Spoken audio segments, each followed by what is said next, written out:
Alright. Hello, chat. How's it going? Hopefully well. We're back. We're continuing with the Armored Core 100%, and by that I mean mostly the grind that I was not expecting the Master of Arena Disc 2 to be, but like, Jesus. It's long. Anyway, I've had quite the full morning, but give me a minute on that. Hello, Gustavo, Bryden. Welcome. How's it going? Dream Master. Not prepared, technically speaking. I forgot to hit a button. What's my morning like? I was getting the Verdict Day video, like, ready for, members and patrons and all that. I got a haircut, and my barber got a new job. So instead of driving like 5 minutes to get my haircut where I used to, I had to drive like 20 minutes there, 20 minutes back. And once again, it's way shorter than I was planning on. Just like every other time that I go to the barber and I say that, because every time he's like, "What do you want?"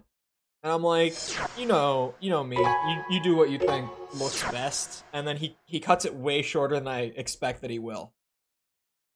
So here we are again. But whenever he does this, I don't have to get my hair cut for like 4 months. So it's cool with me in that sense. I don't have to go that often when he cuts it this short. So I can work with it. Okay. Percent-wise... Oh, I can't go back? Okay. 64% for Disc 2.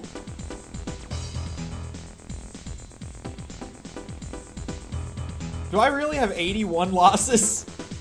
Sorry, I'm looking at my win-loss breakdown there. You still have hair? Yep. Just cut it. If there's hair, it's good enough. Which one was I in? The guest arena, I think? Yeah. There's still a good handful of these guys. Anyway. Legendary Raven with only moderate techniques. He also makes bad choices with regards to parts. Hey, if he's got shitty parts, I'm not gonna complain about it. All I'm saying. I will not complain. At this point, the more quick and easy matches that I've got, the sooner I can get to Gen 2. Gen 1, I like Gen 1. Clearly. If I didn't like it, I would not have played it this much. But like, Gen 2 is where I feel like the series really... Well, honestly, Master of Arena is where it really first came into its own. And then like Gen 2, it got like good in Gen 2. Master of Arena, it's like everything kind of came together for the first time. Ow. The last arena?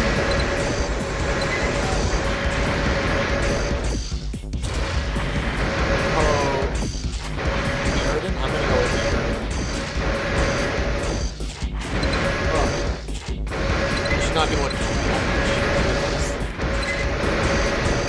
What happened to this poor selection of parts? This dude is a hoppy bitch with a grenade launcher that's actually kind of scary.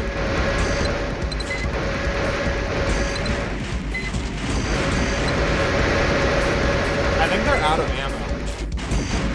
Where the funny hops start, where the bee hopping really starts, you mean?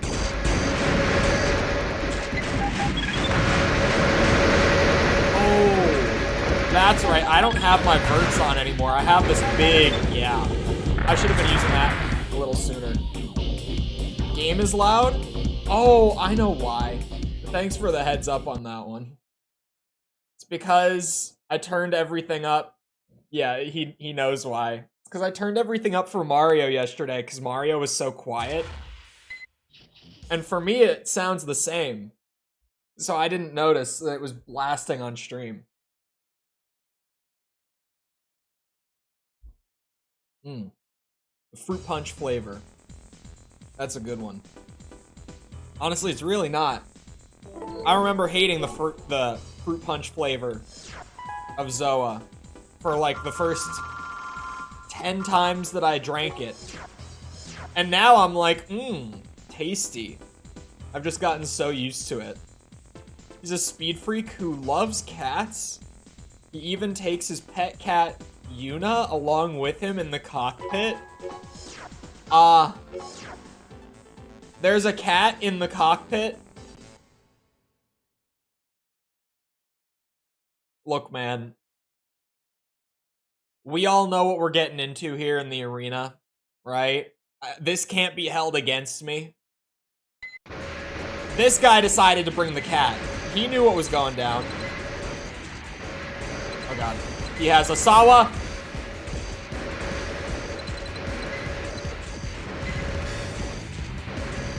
I did not shoot that pillar. You didn't see a thing.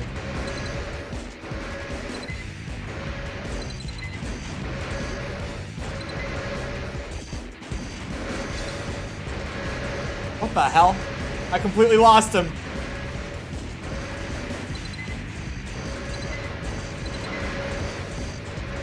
Oh god. It's freaking the shit out of me.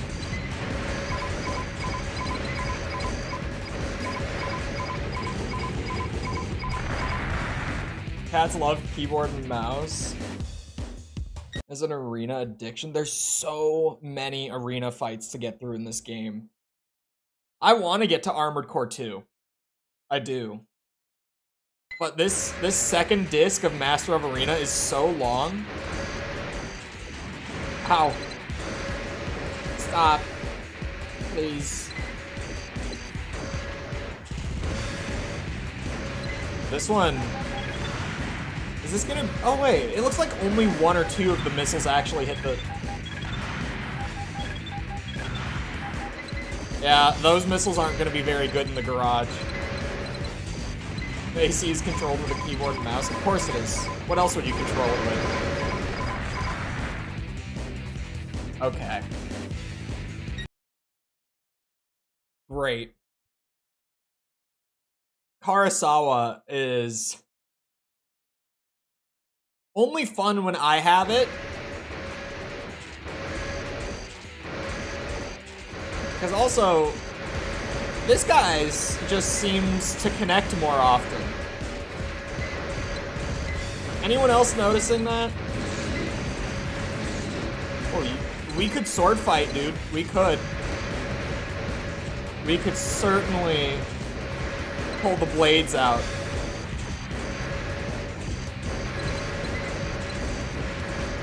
Oh my god. I'm trying to bait him. Shit.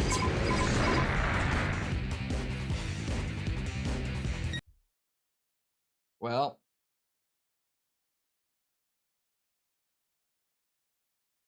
Wait, the square turns red? I know that the square does turn red. I mean, I've always noticed the sound and the reticle appearing like in the middle, showing that you've locked.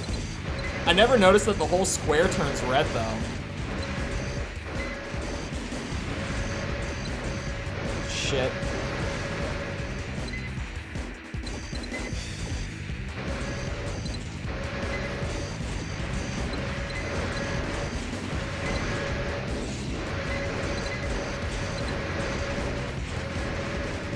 Getting behind him was good there. Just to be able to connect some shots.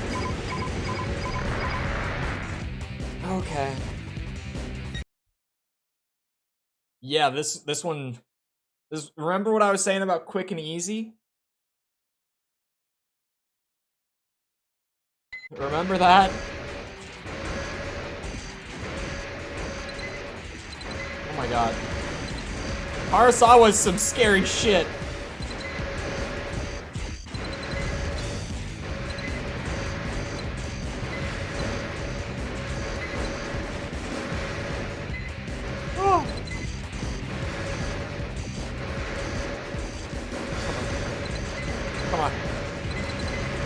Son of a bitch. I can't believe I got stuck like that. I hold the advantage. For now. This ammo's going to run out, though. Oh, wait, I don't even have AP. God damn it.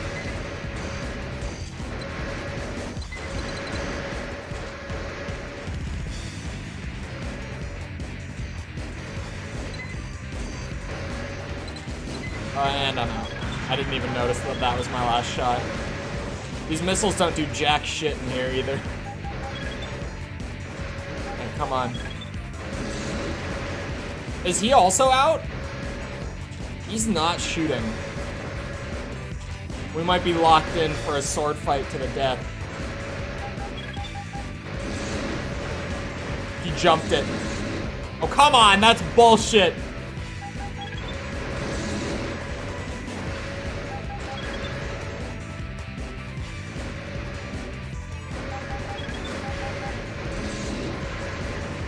Come here.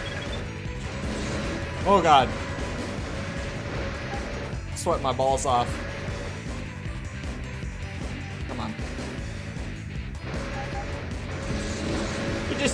He does a little hop when he gets near me, and he goes right over the wave every time.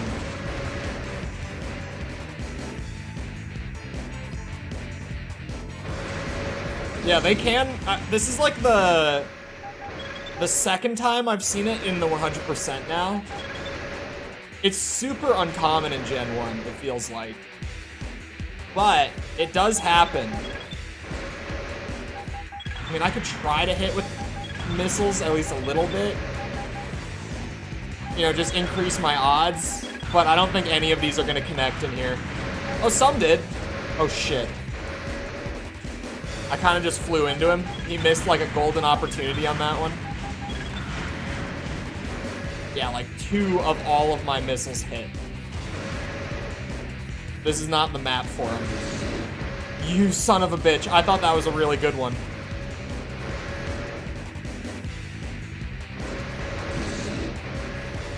No way. Come on.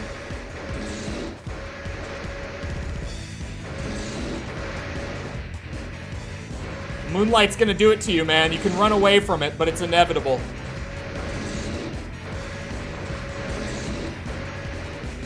Can't escape the moonlight. Oh, there it is. Beautiful. I kind of had a moment where I remembered I don't even have to, like, hit him directly with it.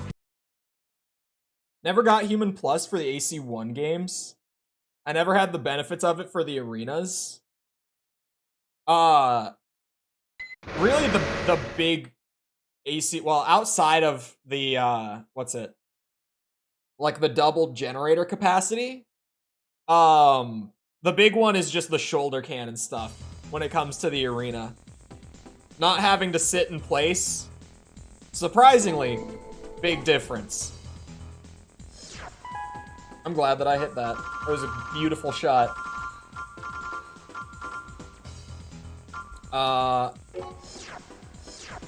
many more guest fights do we have? That's 5... 9? 9 more guest fights.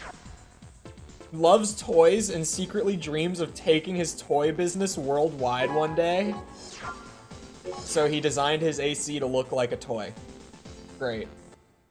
Bring a sword to a gunfight. Hey, that's the one thing with double Karasawa. Is you really can just, you know, both of you are gonna run out, and then it's just sword fight. Uh-oh.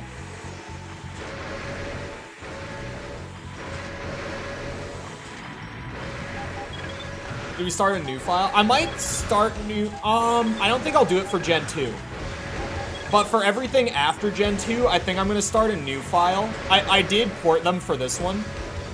Gen 2, I'm only gonna do it for Human Plus in Another Age, right? If it weren't for Human Plus, I probably wouldn't do it again.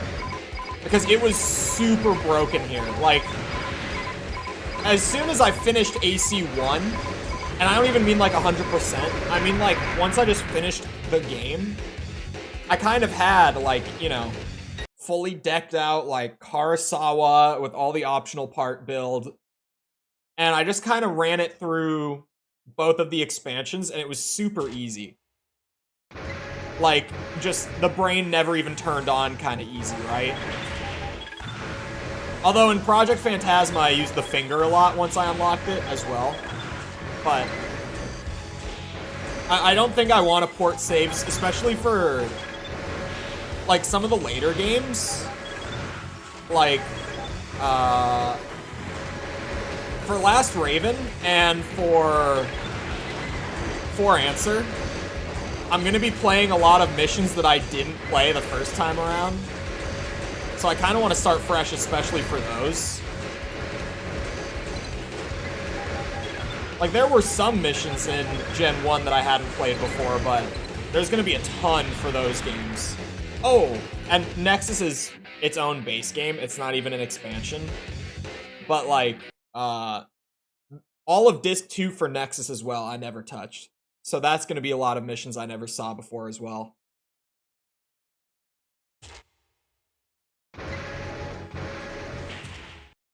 No, I probably won't do it for, like, Silent Line. Or, I was thinking of Verdict Day. I was like, those ones I'm not really sure, but I probably won't. You can't 100% in Silent Line without an AC3 save? What? That's interesting, because I think you still get OP Intensify when you clear the game, right? In Silent Line, even on a new save file. He's a holy warrior born with powers rivaling those of the rebel ACs. He has a fairy helper. Disc 2 is crazy. The last guy was a toy. The guy before that had a cat in the cockpit. And,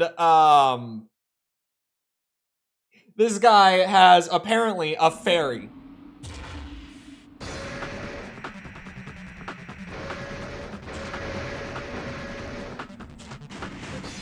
Oh, hold on. At a glance, the one bit that I caught there was, I think Nexus started as an expansion. So that could be an interesting one. Nexus is a really weird game. So off the top of my head, I'm not gonna say it couldn't have been.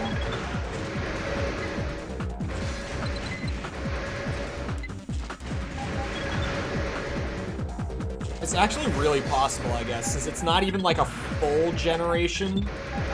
It's kind of just like I don't know how to word it. Like an even more refined Gen 3 game, right?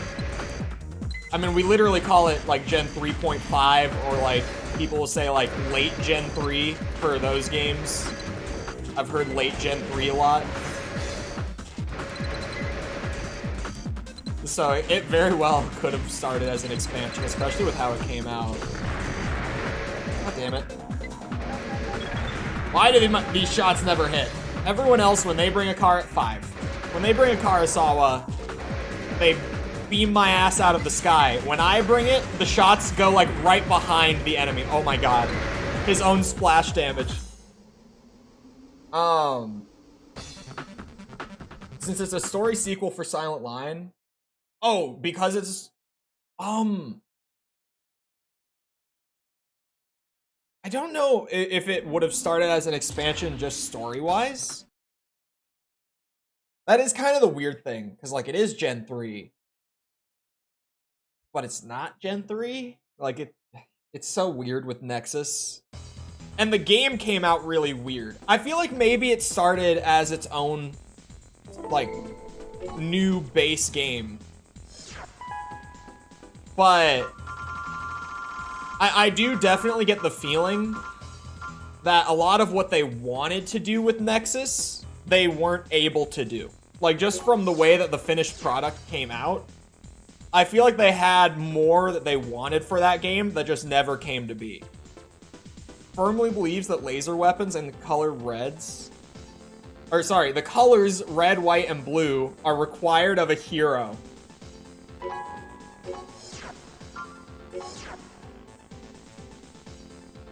Red, white, and blue, baby. Best colors. The Last Raven opening passed through all the Gen 3 openings. Yeah, I think Nexus probably started as like a really ambitious game, but had to be cut down. Like a lot. Because like a lot of even just its own base game feels kind of disjointed. And especially like the fact that there's a second disc that just weirdly is like a bunch of random missions like recreated from Gen 1, I believe it is, right? Is it just Gen 1 or is it like more of the early gens included in there as well?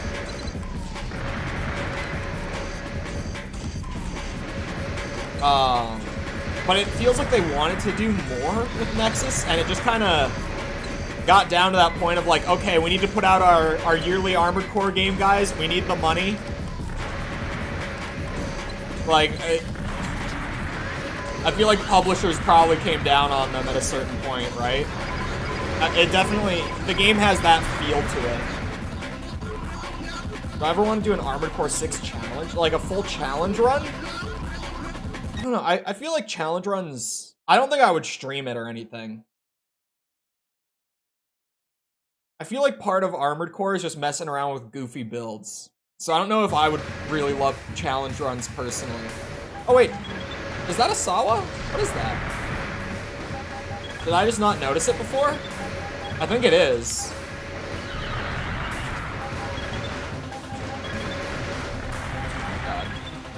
Trying to get this missile damage in from a safe distance.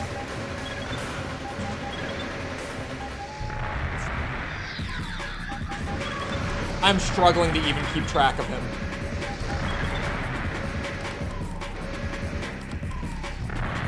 Oh my god. I'm just getting hammered. I thought I was out of this shit. At least somewhat insane or just having fun. The EX arenas are wild. Maybe it was a Gen 1 remake? It could have been. Nexus definitely just has that vibe to me of like, even though we don't really have a lot of like development history from it, really any development history from what I was able to find, it just has that feel of like a game that came out before it was ready. Kind of like a Halo 2 feel for all of my Halo fans, where it's like, it's not that the game is just completely terrible when I say it. It's just like, you can tell that they didn't have as much time as they would have needed to do what they want, like even just when you play the game. In Halo 2, we have a lot more public record of that game's development, and yeah, what a shit show. Ow.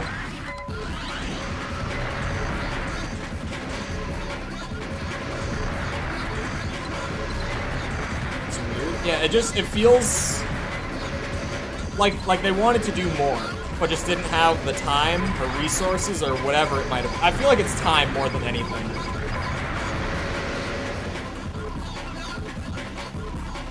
I've been trying to think of an Armored Core 6 challenge for any to try out. I think someone told me that Vati was trying to do like a no damage run of the game. I feel like that's just batshit crazy though.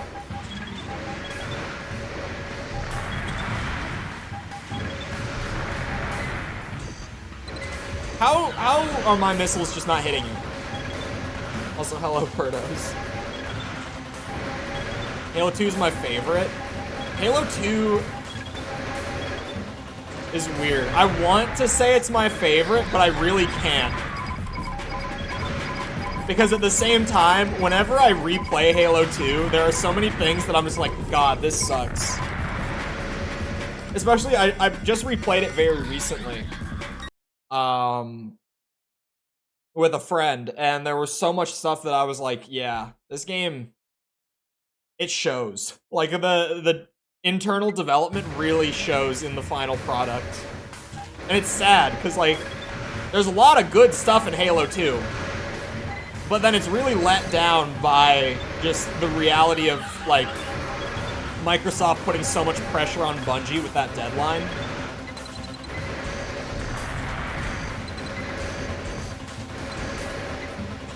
I mean, he actually did it? No, he didn't. There's no way. I feel like I would have heard way more about it if he actually did it. There's no way he did it. Did he actually do it?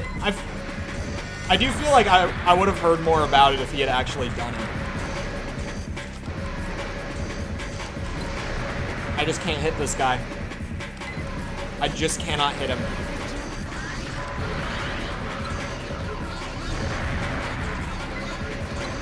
Bastard.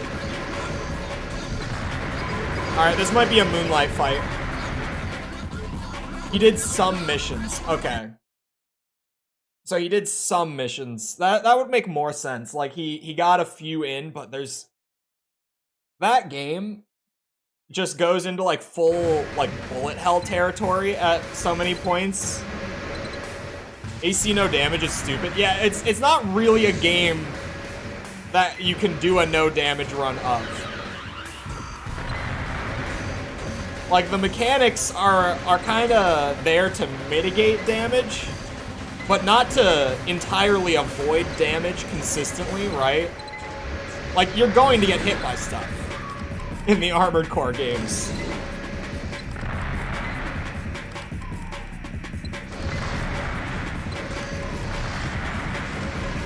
What if I just stood up against him the whole fight? If he wants to use this giant cannon, he can, while I'm standing right in his face. Jesus Christ. He has the firepower.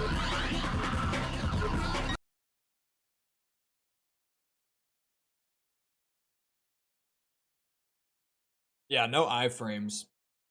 Which even then, it's not even just about, like, oh, you can't no damage a game if it doesn't have iframes.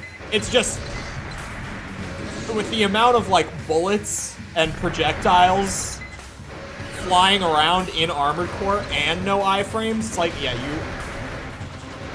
you're just going to get hit. It's just a reality of this game. Ow.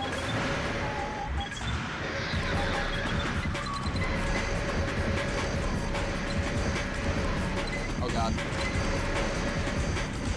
You put the cannon away, and now it's just Karasawa fight.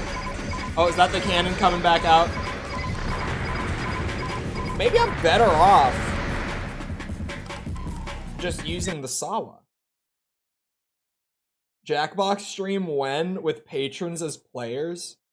Patrons might be better. I don't feel like I would stream Jackbox. I feel like Jackbox would be a really boring stream. Ow. Oh god.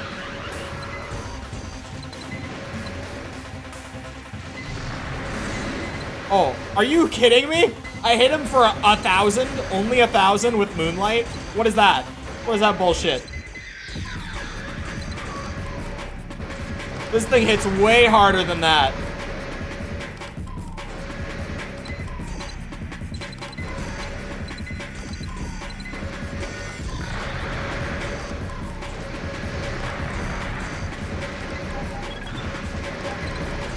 Yeah, these missiles just do not hit this guy.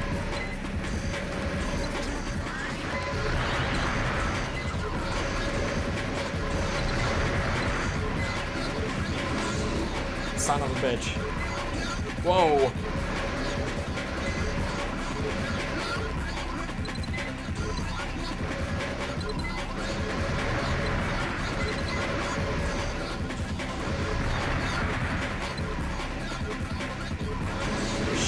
I hit myself with Moonlight Splash. Jesus Christ. Oh, I wasn't boosting. That could have probably hit.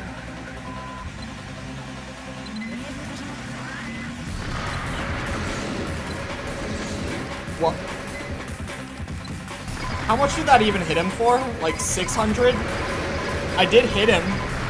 It just didn't. Oh god. Cannot watch anymore. Why? 'Cause it's painful. The emulator's doing you dirty, huh? Ow.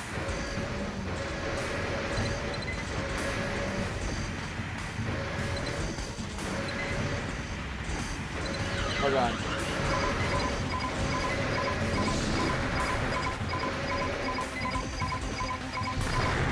Shit.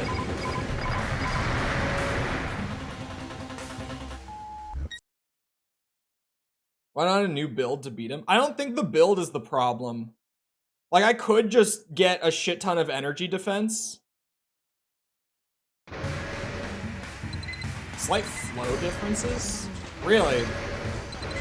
No one has mentioned it until now. Is that why their Karasawas hit way more consistently than mine does? Is that what you mean? Oh god.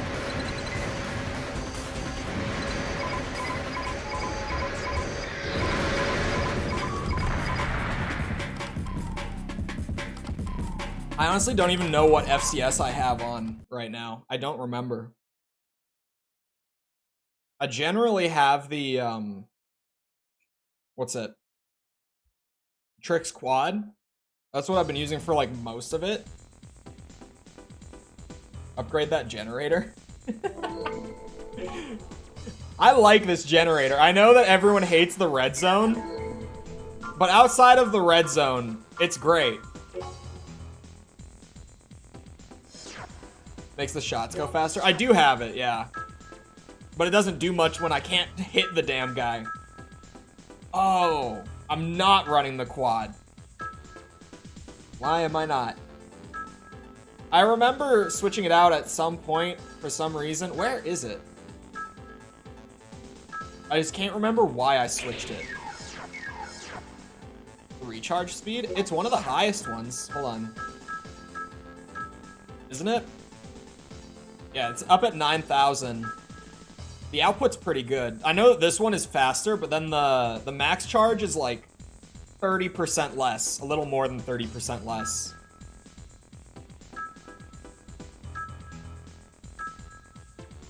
I don't think the generator's bad.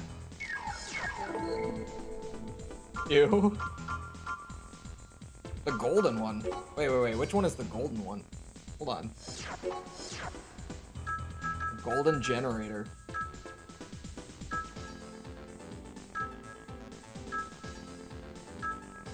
Where is it?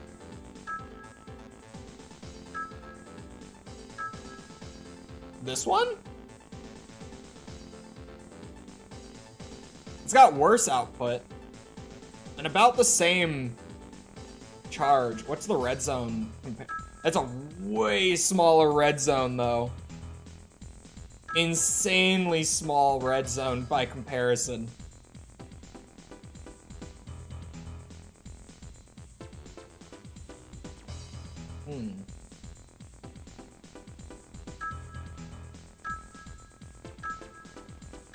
I'll give it a shot.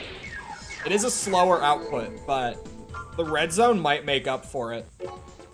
Plus, with the capacity being that high, like, a difference of 1,000 output isn't that big. Also, a third of the weight. We've got the 100% thing. Weight is a non-factor because we've got the, what's it called? The bonus that weight doesn't matter. Massive weight difference, yeah. The silver and blue, maybe. Maybe I should try with the generator, or sorry, experiment with the generators a little more. Damn you! Shit. Are there actual flow differences on emulator compared to hardware? Because the emulator still locks at 24 in gameplay, so I wouldn't expect it to change anything. Oh god.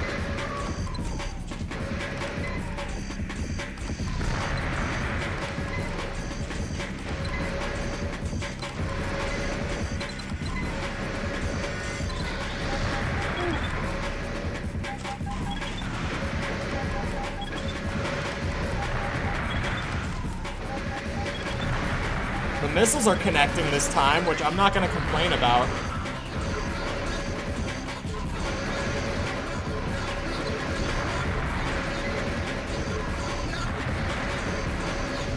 Okay, come on.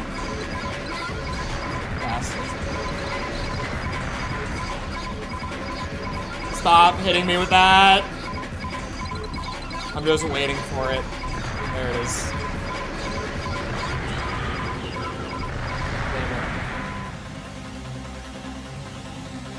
I just put highest output and that's it.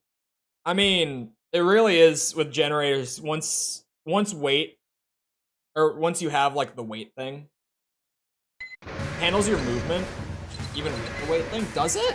I thought the movement with the bonus was literally just my legs at this point.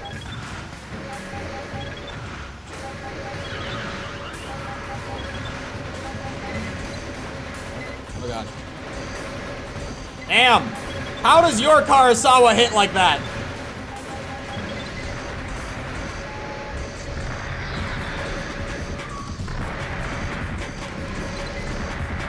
I'm so upset. I'm so upset. Arms with better track. Did the arms dictate the tracking in Gen 1? Is that a thing in this? Ow. I know that that's a thing in some of the gens. Is it here? I noticed it immediately when I played Armored Core after playing it on PS1. Really? Interesting. Your shots seem to consist.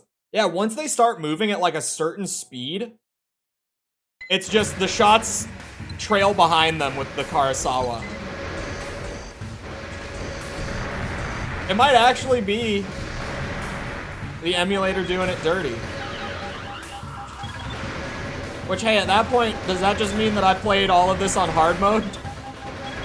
With my 100% no overweight maxed human plus build, of course, and Karasawa, but still hard mode? Hey, a run where the missiles connect is a good run, though.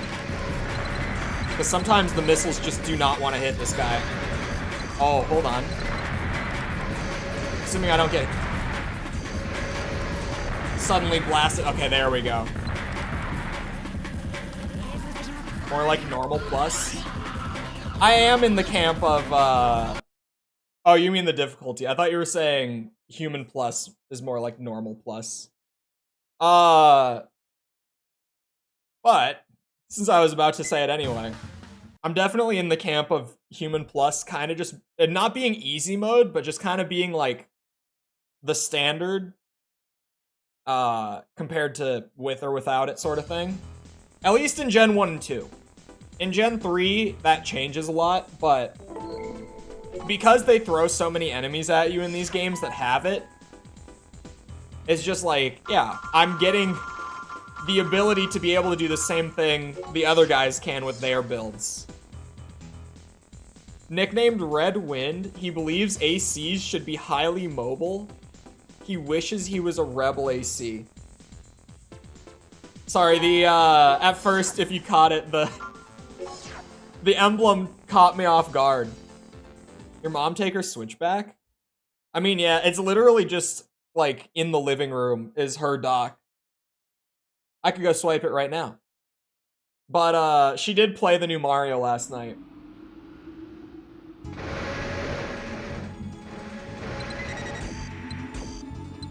Uh-oh. Means they suck. I mean, I farmed it intentionally. I've actually... Never even when I was doing the review series, I never even got Human Plus, like, naturally. I had to intentionally farm it for the Master of Arena video, because I was like, okay, I have to at least try it out before I get onto the new generation of games. I knew about it from, like, from the first video. I was aware that it existed, but I kind of figured that I would get to it naturally at some point, and it just never happened. Oh god, he's there. Oh, not the nuke!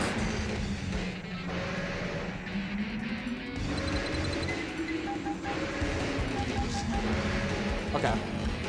I hate that launcher so much. She loved the dialogue. She skipped it. My prediction was correct. She skipped like all the dialogue and then was really confused because she even started skipping like the when it would try to tell her what the badges did, like when she was getting like the parachute and like the vertical wall jump and stuff, she was skipping all of that text too. Because she was just like, I want to just play the game. I don't care what they're telling me. But then, because I was making dinner while she was playing it, and I was like, Mom, sometimes they are trying to tell you things that you need to know to play the game. Sometimes, like, you might as well just read it, because you'll have a better time overall if you just read it. And then she proceeded to continue to skip it, and I gave up. Why? The finger came out of nowhere. Jesus.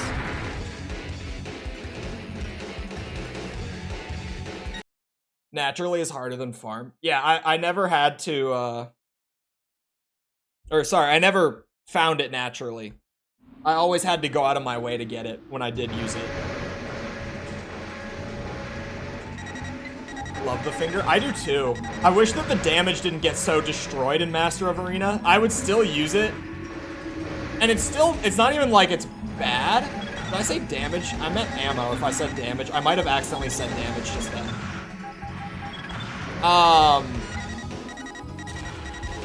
But yeah, I would use it, but just knowing that it's a worse version than the one that I was using in Project Phantasma makes it feel like I can't use it anymore. Oh my god. ADT mom. Yeah, she was like, I don't want to read. I don't care about the story of Mario. She actually, that's what she said. She was like, I love Mario. I do not care about the story. Which, to be honest, that part was based. I was like, I mean, fair, but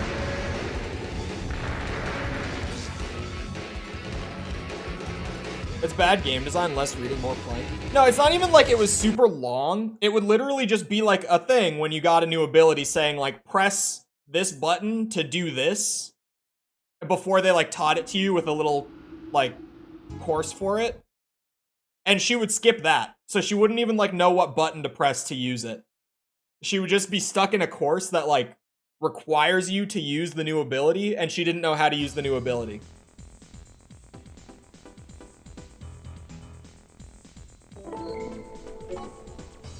So I don't know how far she got. I have no idea how long she was playing. I was Is that just his face? Known for changing his hair color often, he likes techno music and has a serious cavity problem. The new Spider-Man's controls have gotten more complicated. It would be 2 hours of dialogue, but that would be helpful. Oh man, it's not even the mechanics. If AC had like even like a menu that you could go to, almost like a glossary, right? To tell you the definition of what every stat in the garage means. That would be game-changing in any generation of Armored Core. Just to have a clear explanation of like, this number means this, would be a lifesaver. I've got to suffer at work. Good luck.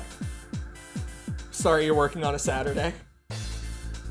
Dude needed an emblem and decided to just take a photo instead. I wonder if From burned that in from an actual photo, or if they sat there and because like there's the editor, right?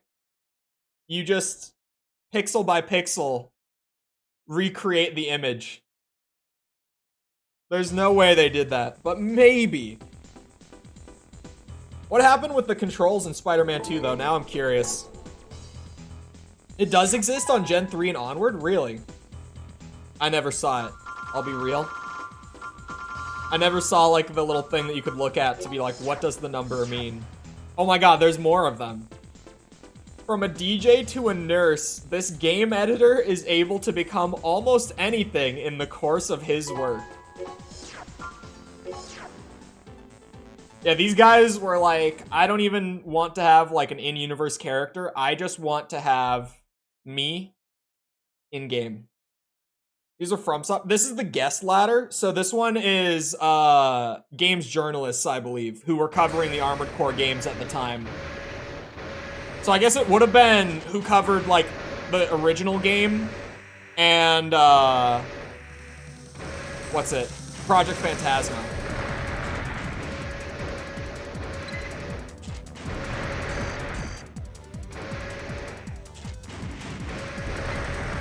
There you are.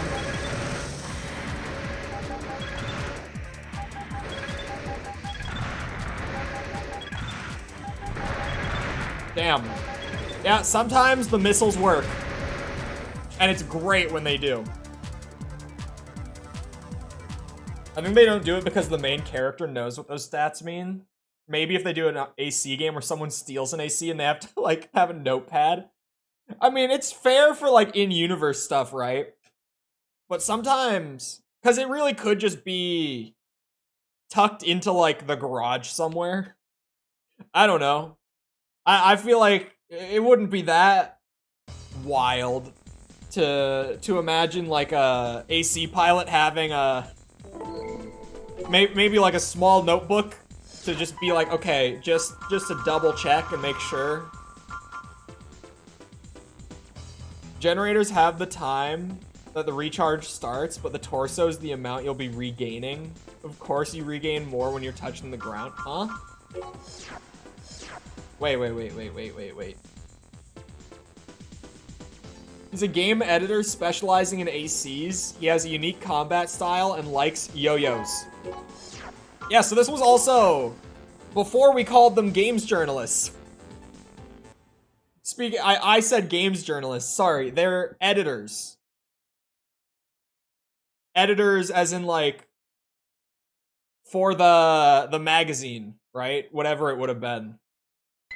Magazine probably, maybe websites in the late 90s. I mean, there were like gaming websites in the late 90s. They just weren't as prevalent as they are now, where now it's like, oh yeah, IGN, GameSpot, Kotaku, Polygon, trying to think. What are the other big ones? The big names. PC Gamer. Shit. Yeah, just stay behind the rock. Thank you. Appreciate it. What rifle is that? Is that like the long green one? I didn't look before we started. I'm dead. I have not heard this sound in a while.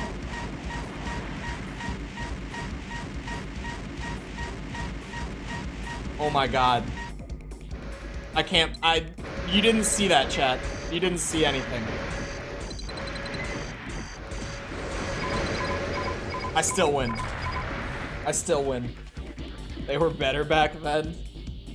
To be fair, there are a lot of good games journalists, but the only time that we ever really talk about them is when it's like a Dean Takahashi or like, you know, a Kotaku or whatever it might be.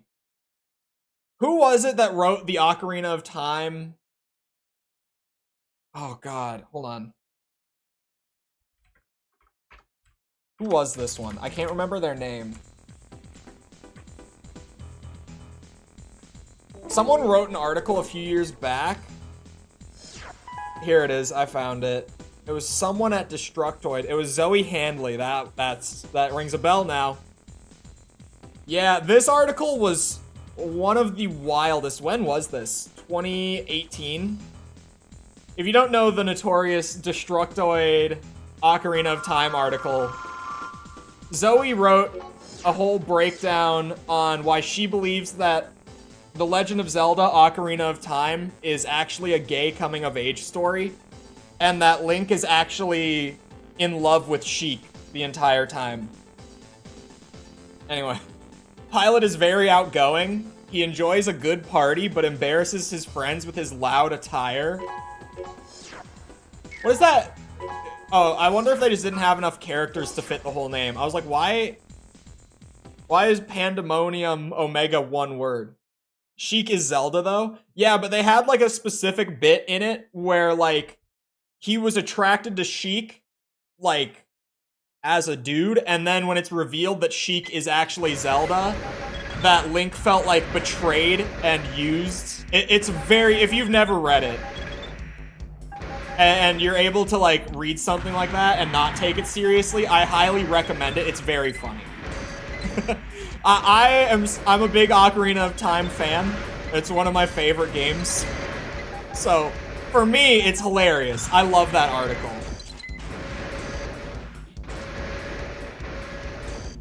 But it was a very...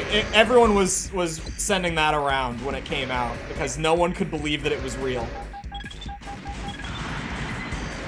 Well, no one could believe that it, like, wasn't a parody, right? Like, that was the thing, was that it's... When you read it, it feels like a parody. Genuinely. It's hard to believe that it was written, like, with actual intention. It's a great article. In, like, a so bad it's good kind of way, right? Like, in a Sharknado way. You know? Or a, Star Wars Episode 9 kind of way. God, I love that movie. God, I love that movie. In, like, the worst... Like, that movie is so terrible. But when you watch it, and you just really soak it all in... God, that movie's hilarious. I can't help myself with that one. Imagine an Armored Core 6 challenge. You have to beat the game with only Invincible Rummy. I feel like you definitely could. I don't even think his build is that bad. His AC is known as the Red Hooligan because of his devious defense and high-speed assaults. Ooh. I like his emblem, though. I like his emblem.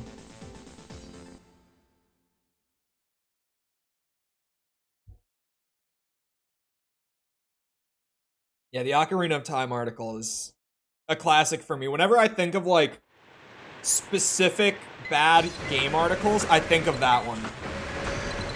Like, was it the last Armored Core stream that I went on the whole tangent about, like, the worst game reviews that I've ever seen? And I was pulling up, like, you know, when Prey 2017 came out, IGN gave it a 4. And, like, Alien Isolation, also IGN, they gave it a 5 or something. Out of 10, for context. These are not stars, for the record. Like a 5 out of 10, 4 out of 10. And both of those are good games. Neither of them are, like, masterpieces, but they're both, like... Come on, they're like a 7, at least. Right? Like, they're both really solid games. Actually, I would probably put Prey higher. Alien Isolation is probably somewhere in the 7s for me.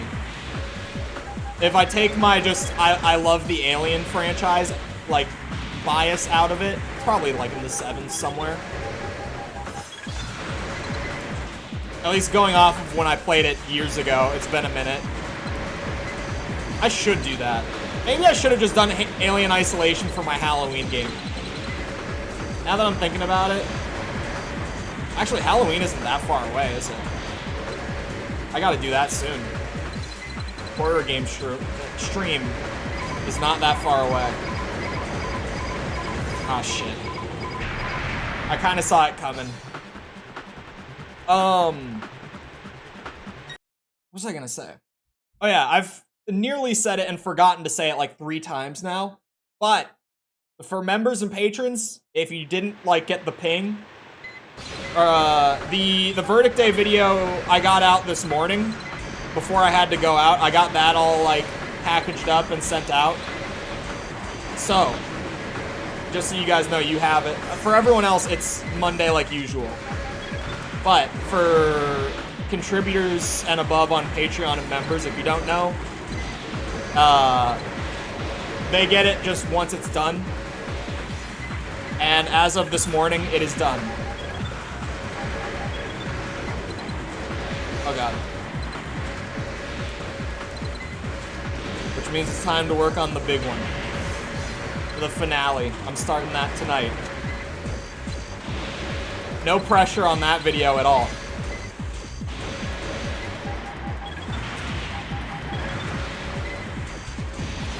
Oh my god. I'm struggling to just keep up with these high-paced fights. It's the frame rate. It really, I've said it a few times. More in Master of Arena than anywhere else. Although I think I said it in AC1 a little bit with like the 9-ball stuff. But I really do struggle with the high-speed fights just because 24 FPS is really hard to try to like keep up with it on.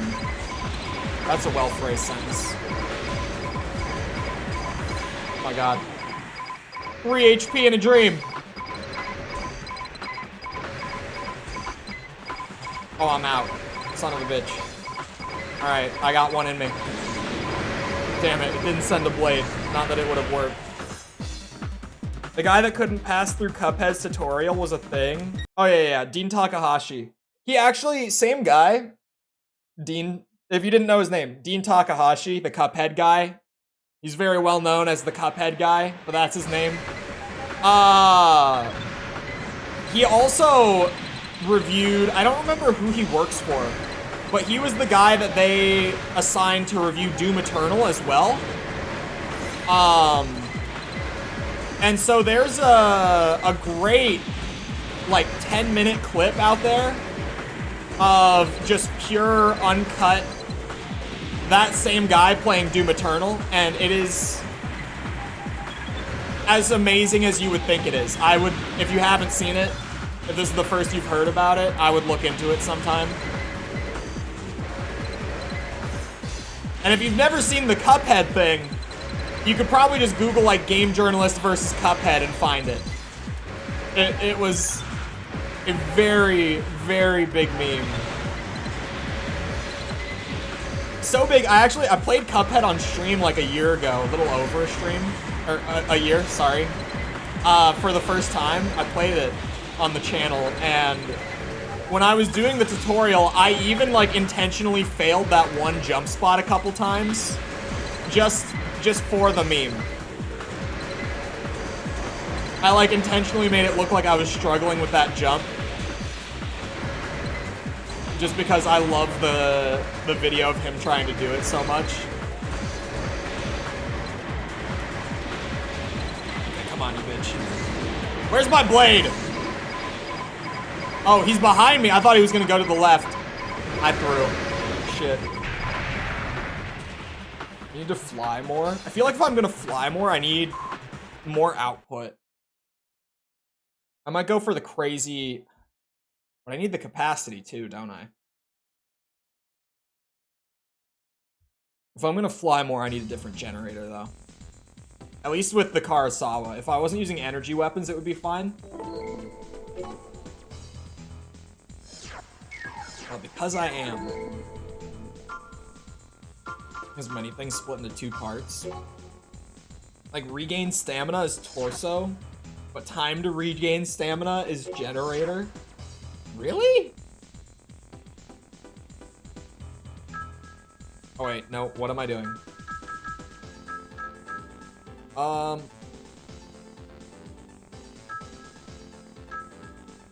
3 of them have a downside relative to each other. Like, all 3 are good generators. But they all get one of the areas weaker than the other. I might just go for the crazy output and see if that is the move. Oh wait, it's this way. Actually, I should save. Because if you've been here for me working through Disc 2, DuckStation is a fantastic emulator. I've been a PS1 fanboy like my whole life, since I grew up with one as a kid, right? And ever since like 2018, like pretty much all the PS1 stuff I've just played by dumping a file by dumping the disc to my computer so that I can just play it on emulator and upscale it, right? Higher frame rate, whatever it might be depending on the game. Because higher frame rate, not all the games can do it on DuckStation. But even, like, before DuckStation, there was EPSXE, I think it was called.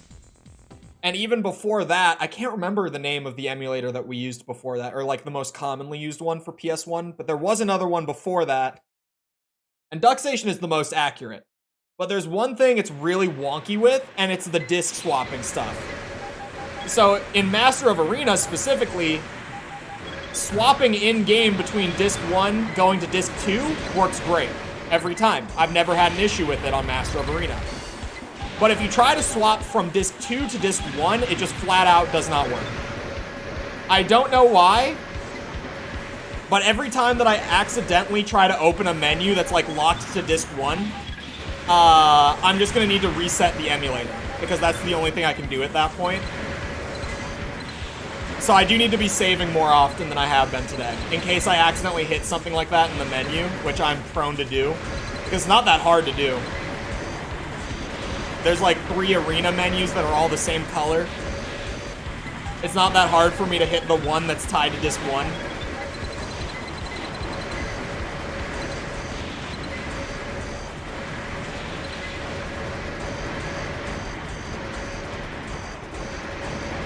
Oh, come on now. Uh-oh, I shot the wall. Are you shitting me? There we go. I was like, I can't lose this. I get him down to 200 and I lose it.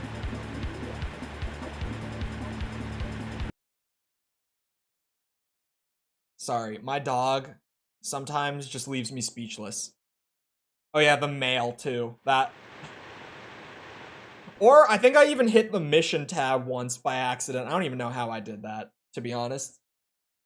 But I think I did open the missions by accident once too.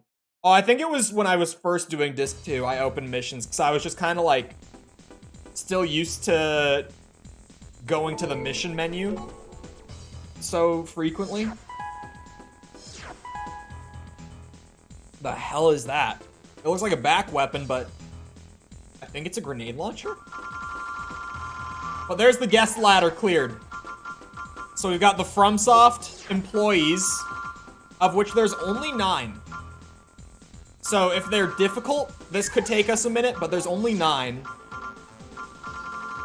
And then there's 20 master pilots, which are deemed the extra difficult pilots. So we've got like 30 fights left. And 3 hours left in today's stream. But depending on the difficulty of those fights... Sorry, my dog. I struggle to believe that there is more than a brain cell in that head sometimes. She's... Anyway, what's the percent at after... Okay, we're up to 74. Jesus. So how many fights have I done if we're only at 74? I don't know if I want to change my back weapons, because I really like these missiles, but I at the very least want to go and find that new one. It should be easy to catch out and recognize. It looked kind of wonky.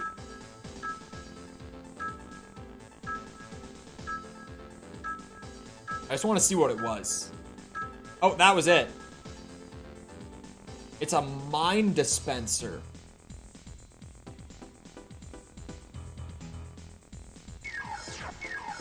Maybe if there's like a really fast opponent, a mine dispenser, like I could, in theory, see use for it. But I'm not sure. Alright. FromSoft ladder. Equipped exclusively with laser-based weapons, this AC attacks like the Thunder God himself. That's great. I look forward to that.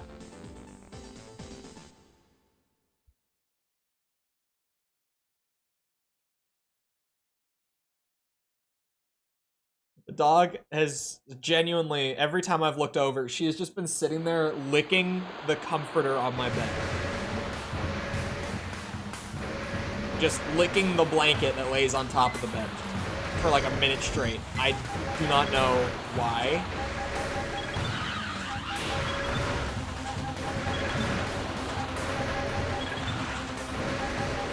Oh, of course. Oh, you mean Raiden. I missed the me in oh me, of course. Hey, former Thunder God Raiden, okay? Former. Now just Thunder Man. That one wasn't so bad. Heavyweight versus missile swarms. That one was not bad. So far on the FromSoft ladder, so good. I could deal with this.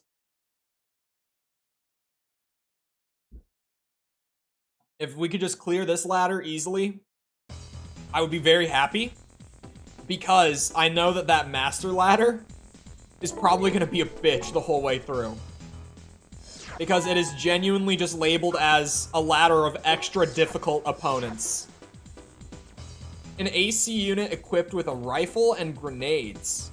It performs well at both short and long distances. That's a great emblem, by the way. That's another one where I'm like, if emblem yoinking, like when you defeat an opponent, if you could just equip their emblem, like from the garage, if that was a thing in this game, I would probably steal that emblem and just throw it on because I think it's funny. That's a great one. Actually, I would probably have one of the editor's faces. I think those are hilarious as well. They're so cursed.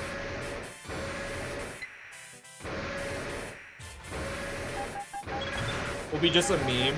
Yeah, I don't expect it to be the most difficult by any means. There might be a difficult one thrown in here, but I'm not, like, really expecting that this will have anywhere near as many roadblocks as most of Disc 2 has had for me. Past, like, the leg type specific arenas were not bad, but ever since then, there were a lot of, like, roadblock type fights where I would just sit there and give it, like, a good 10 tries before I got it. And now she's passed out. Like, passed out.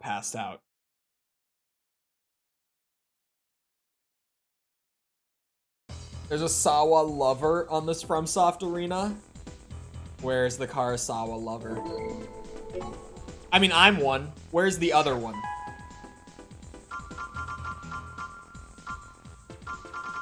I found the other one. We'll get there when we get there. An AC resembling a giant crab. Its missiles act like deadly long-distance claws. I feel like that's a bit of a stretch, but let's see it. Let's see the crab claws. Sure. Well, they acknowledge the crabs. To copy their emblem, though that may... Oh, hold on. Is this another one of those little cheat things snuck into here? Because I feel like it's also kind of weird to yoink one of the editor's faces for an emblem. As cursed as they are, to just literally have like a scanned-in picture of a dude's face for your emblem. It's also like, this is like a 25-year-old picture of like a real human being.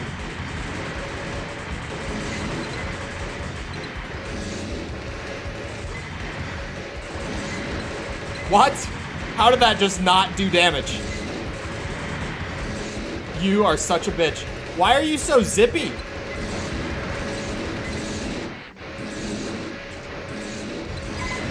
Okay, they won the sword fight. Fine. Hold on, what was this? Oh. The bot thought it was a link. I was like, did the bot freak out again? It did kind of freak out. Thought it was a link. Wait. Mr. Karasawa is not the Sawa lover? What do you mean? surely he's going to be carrying one, right?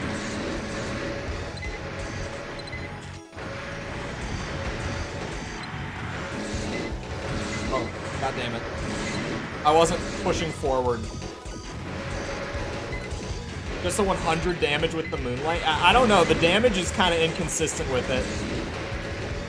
I've hit for like 2,500 with it, and then sometimes I hit for like less than 1,000. What do you have? He just shot like a pinkish red color blade out. Did I see that right? Yeah, I definitely saw that right. Okay.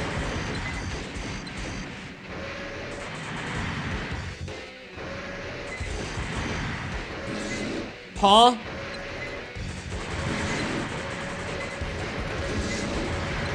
I swear, the Moonlight is doing it on purpose. How'd you get all the way back there?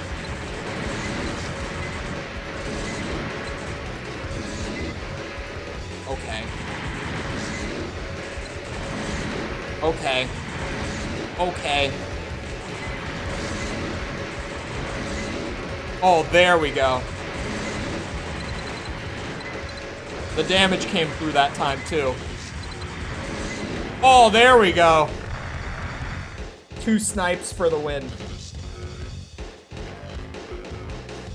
Mr. Sawa doesn't carry a Sawa? I feel like that's wrong. I feel like if I had a weapon named after me in one of these games, there's no way that my build would not have it incorporated. But Zex, hopefully that's how you're supposed to read it. Thank you for the sub. Appreciate it.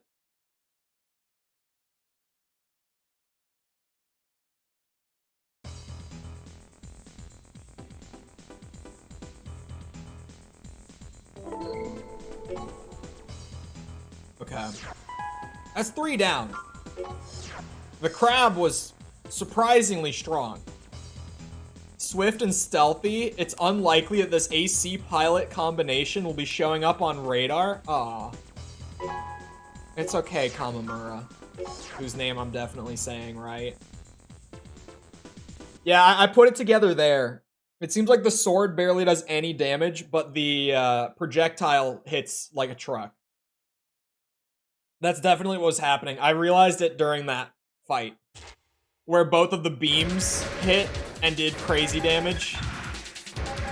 But then when I was like grazing them with the sword, it was like 100. Which is really weird, because I don't feel like the Moonlight behaves like that in later games, but maybe I've just never noticed it before.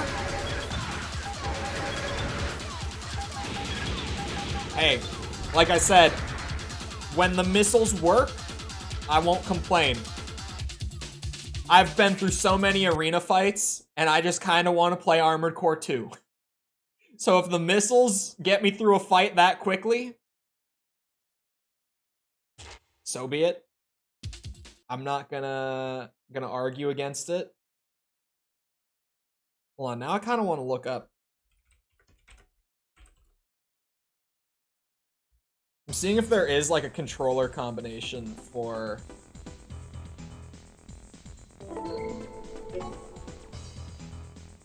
If there is one, it's either not on this list or it might just be in like AC2 or 3. Oh my god. Equips a plasma rifle as his main weapon, thereby ensuring that his opponent will suffer damage. I like WG1. I would steal that emblem. If the combo was a thing, if there was a button combo for it, that's the emblem I would be stealing. Scratch whatever I said before, it would be that one. The guy with the Karasawa emblem is great. So they probably did know how overpowered it was. Because I remember before there being a moment, or it was way back in AC1 where I was like, oh, it was because of the energy-based, like, optional parts only being, like, 1 slot per part. And I was kind of saying, like, how are you going to put in a part that increases damage with all energy weapons and only make it 1 slot in a game where the Gen 1 Karasawa exists? Like, did they know? how insanely powerful it was? They must have known. Because if this guy has his like whole build and emblem based around it, they must have known. At least by this point. Maybe not in AC1. Although, the part that makes it so it only uses like half the energy is what, like 4 or 5 part slots? The one that they added in Project Phantasma. So I feel like definitely by the time the expansion came around, they knew how busted it was. Like, absolutely by then, they had to have known. But I feel like in the first game, they might not have realized how, like, game-breaking the Karasawa was. Because really, there's not many good energy weapons in AC1. Maybe that's why? Maybe they did know? But it's just that not a lot of the energy weapons are great in AC1? I have no idea. Because it's a secret? Yeah, it definitely... It feels like with each expansion, it got pulled back a little bit, at least in terms of like the total sandbox. Not necessarily like the gun itself got weaker, but kind of everything else got better around it. An AC unit which uses heat-seeking missiles to track, corner, and utterly annihilate its target. That sounds great. They heavily nerfed it because it could be bought. Oh, yeah. That would actually make a lot of sense. AC1 is insane. Because every time an enemy AC pops up in the original, it's like, pop off 10 shots and they're dead. And you can get the part that makes it shoot faster, which I did, of course. So it really, like, those shots come out pretty fast and they're already dead. I mean, hell, with the Karasawa setup this time around for the 100%, I killed the 9 balls on the first try. I was like, okay, you guys, this time I'll actually fight the 9 balls. And I'll do it. Because it wouldn't be a true 100% if I ran past him, right? And it only took 1 try. It was a little bit of cheese, maybe. Wait, am I on fire? I'm on fire? There's a weapon that sets you on fire in Gen 1? Well, that's the first I've seen it. I mean, clearly it's been here, but okay. I'm on fire!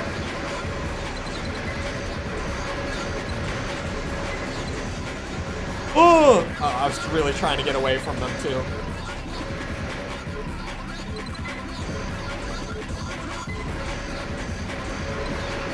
Come on. 10! You son of a bitch.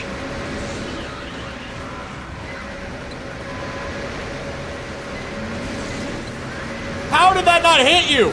There we go. I'm actually so pissed about the splash damage on this thing. Why does it never hit them? Like, he was just in that bubble and no damage. Although splash damage in general in Gen 1 seems kind of inconsistent across the board. Like, it's just certain weapons, their splash damage seems really wonky. Like, there's that one cannon, that one energy cannon that I was using on my shoulder for a bit, where if they were flying fast enough and I direct impacted them with the cannon, direct impacting would deal no damage because only the splash was actually dealing damage. And that was a really weird thing that we caught after it happened enough times. Like, I said it out loud and then people in chat were like, whoa, that's really weird. Equipped with weapons specially selected for their ability to wreak havoc on his opponents. I like the emblem. Weirdly looks like James from Silent Hill 2, a game that would not exist for like another 2 years. 2 years. From the time that this came out. Wasn't the Silent Hill 2 remake like supposed to be out by now? Or like at least a little... I feel like I've completely forgotten about the Silent Hill 2 remake until this exact moment. What happened?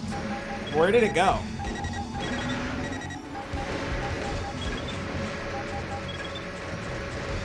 Whoa, whoa, whoa, whoa, whoa.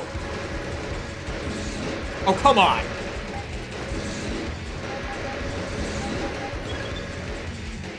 Okay. You know what? Come here, friend. Yeah, come on. Oh, that cannon. I know what that thing does. I recognize that one.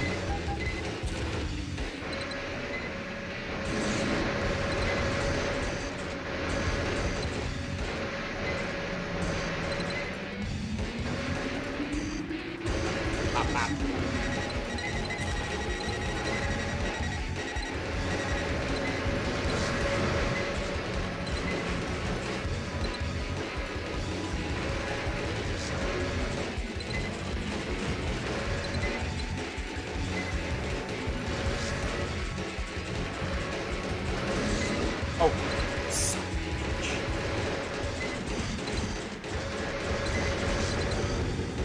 No, not the HD version. That's a whole other train wreck to talk about. The what's it called? The remake, the Bloober Team remake. Hold on. Is there like a release date for that or what? Because I feel like from what I remember, I thought we were at least supposed to have like more news about it by now.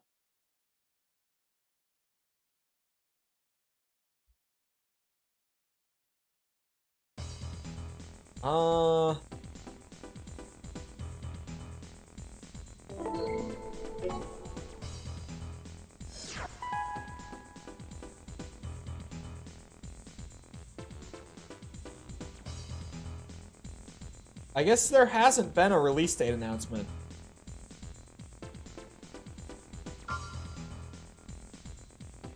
I thought Silent Hill was dead after PT. Oh no. No. Bloober's like in the middle of doing like a remake, like RE2 style of Silent Hill 2. And they announced 2 other games like a year ago as well. Like 2 other original projects. Spider-Man 2 is out? I know. From what I've heard, people are really enjoying it, like, across the board, which is, like, the least surprising thing of all time, but... at least it didn't flop, because there's always, like, the 1 in 100 chance that any game will be a complete disaster. So at the very least, it wasn't. But it's the man himself.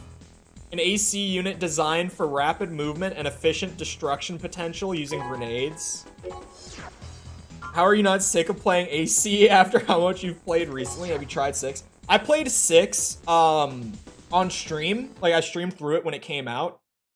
So, it'll be the only game video-wise that it won't have been my first time playing it, like, for the video. But, I've been thinking about how I'm going to go about writing it with some specific parts. And I'm pretty much, like, I'm gonna try to write it from the perspective of, like, my first impressions of it, for the most part. Because I was thinking about, like, how am I going to even talk about, or not how am I going to talk about, but how do I fit in stuff like the boss nerfs in the scope of, like, that video? And then I was kind of like, you know what? I really shouldn't. Like, it's so outside of the way that I review to get into, like, balance patches and stuff like that, that I'm just not. I'll probably mention that I played it at launch. But, yeah, I don't know. I also have not fought Balteus. I know that Balteus is the big controversial one when it comes to, like, the boss nerfs. I haven't fought him since they nerfed him. So I don't know exactly what happened. But I know that people are specifically pissed about him. Oh! Double Moonlight!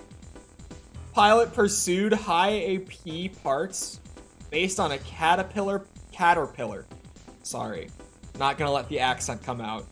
Platform for his AC design. What game is this? This is Armored Core Master of Arena. Wasn't even that difficult. I don't know why people were pissed. I didn't think he was that hard either. But my hot take is that I don't think most of the bosses in 6 are as hard as people made them out to be. They were all like they all killed me a good handful of times. It's not like, oh, I first tried every boss, meh, meh, meh. But like, I feel like people were really overplaying the difficulty of the bosses even back at release. I especially, like, to that extent, I also don't know why they nerfed them to begin with. I thought they were perfectly fine. Like, even Balteus probably took me like 30 minutes. Sea Spider, it took me like an hour to get past Sea Spider. But like, Ibis was like 30 minutes. I think those are the only ones that they nerfed, right? I don't think any of like the final bosses got nerfed. Sea Spider, dude, the Sea Spider was a bitch for me. I don't know why. That, out of all the bosses, was the one that took the longest, but it really, like, by a good margin, took the longest. For me as well. That was the really hard one for me.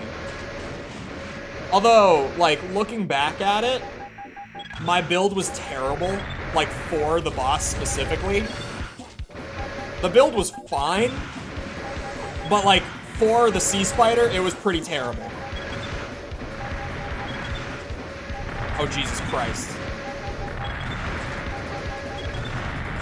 Haircut? Yeah.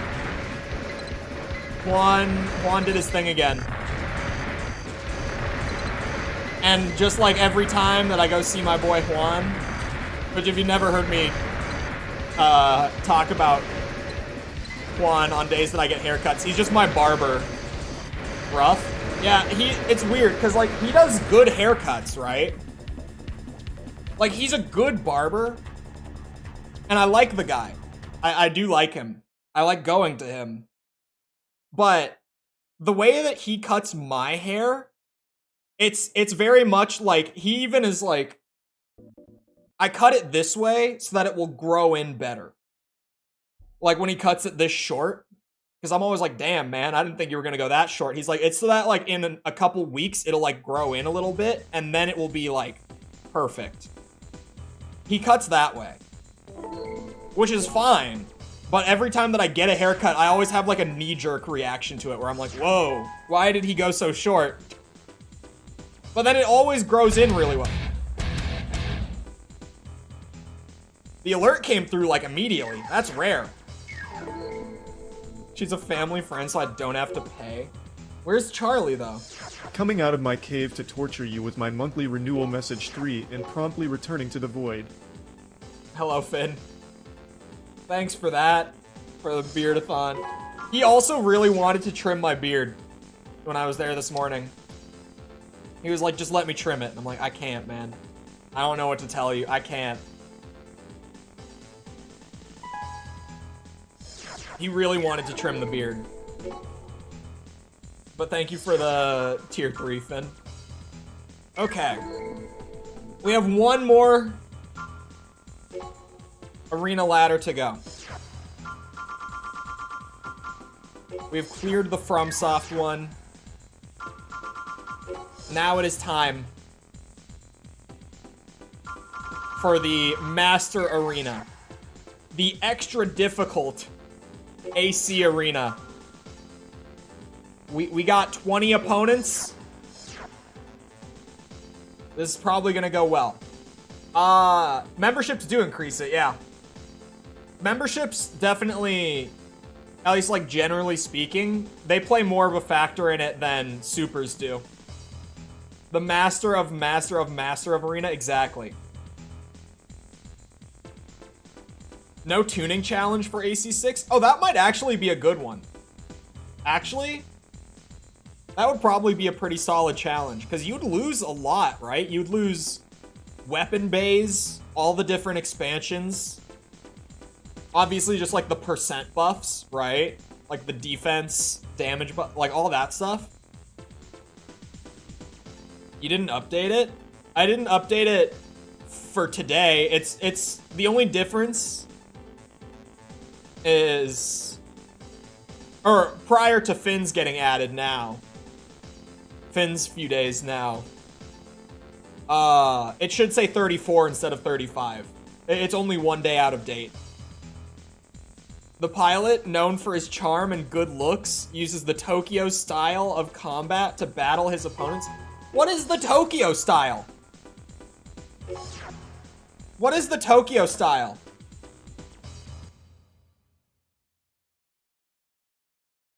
If you do the arena and training missions very late in the third route. Wait. Like if you save it until all the way, like in New Game Plus Plus, that's actually hilarious. Oh, Jesus Christ. Ooh, I should not have chosen this map. I don't... Every time I play this map, I'm like, why did I pick this one? He's gonna dodge these. Oh, maybe not. Hey, I'll take missile cheese. Because otherwise, who knows how long we'd be in the master arena. Oh god. No! You bastard, don't do it! Yeah, dude.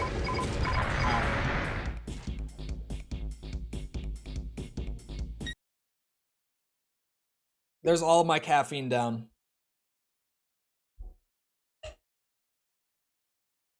Already did that? No buying run?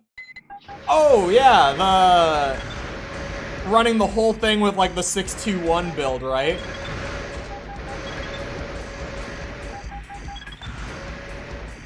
Oh, God. Oh, God.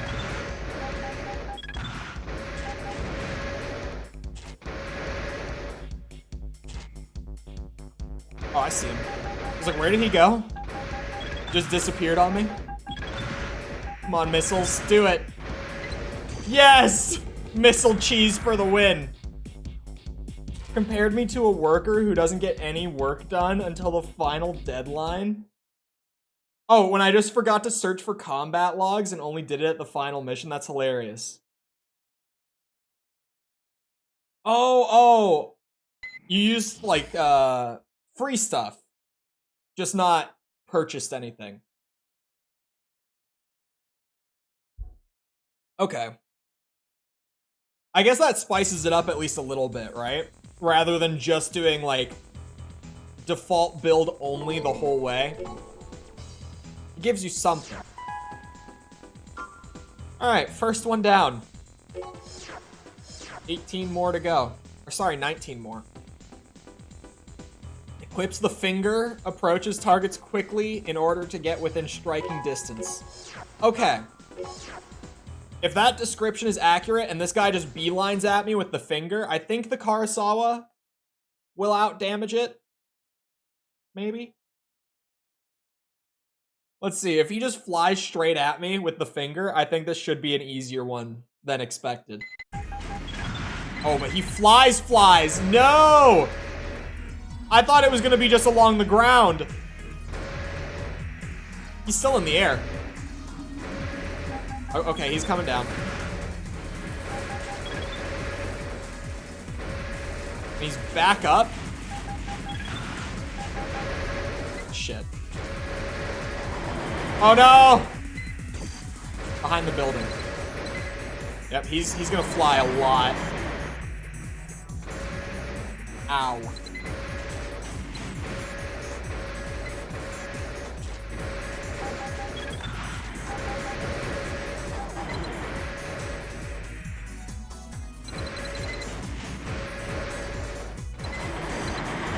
Oh, also, I got asked earlier, how am I not sick of these games after playing so much?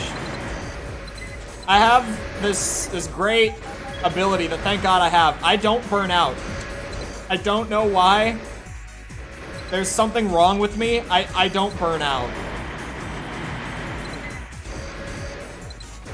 I forgot to answer that. It was like a 2-question chat message, and I forgot the second one. Oh god. Oh god. Please. He's scary. Especially because he just goes up and down so much. If he just stayed along the ground, he would not be anywhere near this scary. But because he actually flies and jumps around all the time, it's freaking me out.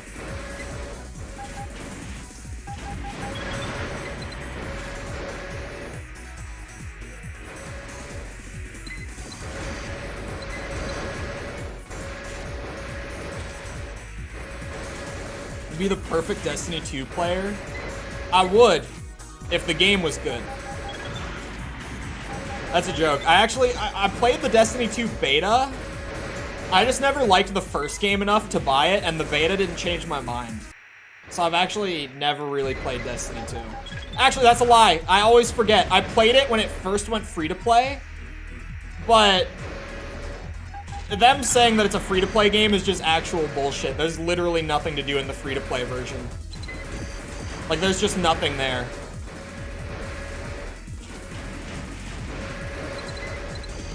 Uh-oh. Uh-oh. If I'm patient, this guy seems to spend all of his time hopping and not enough time shooting. So if I wait for long enough,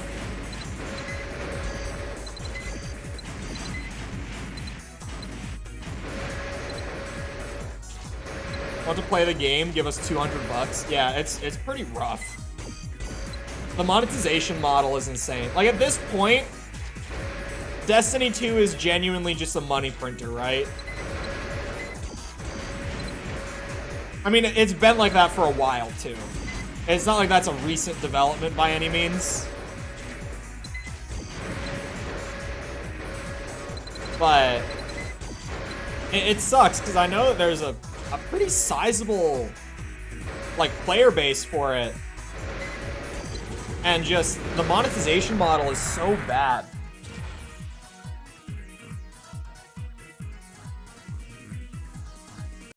Only 45 points. Also, hello, Jess. But yeah, it was really disappointing to see, because a lot of people got so excited, right? When they went free to play, because it was like, oh, this is gonna like revive the game. It's gonna get a whole bunch of new Destiny fans coming in. It's gonna be a big deal. And then I was like, oh yeah, and I can finally like give Destiny 2 a proper shot and see if maybe I want to play it more. And I loaded it up, and all that they have, like in the free to play, at least when it first dropped, like, it could be different now, but all they had at the time was you could walk, like, you could go to the open world areas on the planets and kind of just, like, go and do, like, the side missions and stuff that pop up on them. And you could do the Crucible. And that was literally it. That was all that was in the free-to-play with no DLC when it first dropped. And I was like, why? Why would they think that this will get someone, like, convinced that they need to buy the expansions to play more of the game? Because, honestly, it turned me away from the game. That it was like, oh yeah, we're going free to play. But then they gave you, like, nothing. And that was even before they started doing all the really crazy shit that they've done since then. A skilled mechanic whose fascination with ACs led him to join the Ravens uses self-designed parts. Crazy shit like just flat out vaulting the old content. And vaulting gear, right?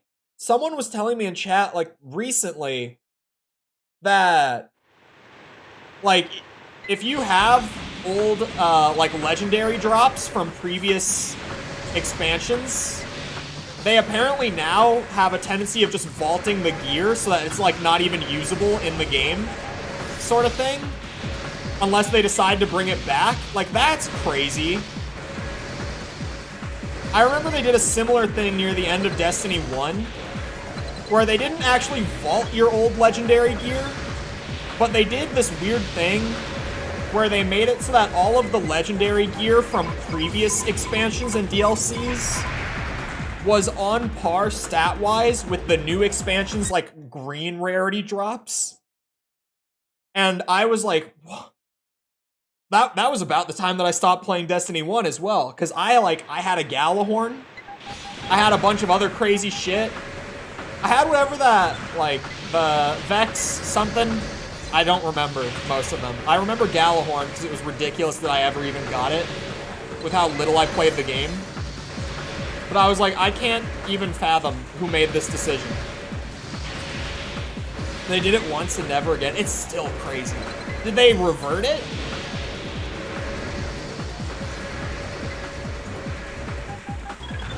But like, vaulting content is so weird to me. Because even as someone who has been in the industry, right?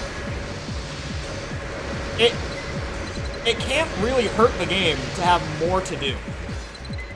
And I know that they were talking about, like, dividing the player base, and maybe I just don't understand Destiny, but do people just, like, matchmake? Like, do people just go and, like, try to party up with randoms in Destiny? Because I don't really remember that being a thing, at least with the first game. Even, like, for raids and stuff, you'd have to go do, like, LFG on Discord, right? Like, go and find a group through, like, Discord or something like that if you wanted to. Or actually, Discord wasn't a thing at the time. Shit.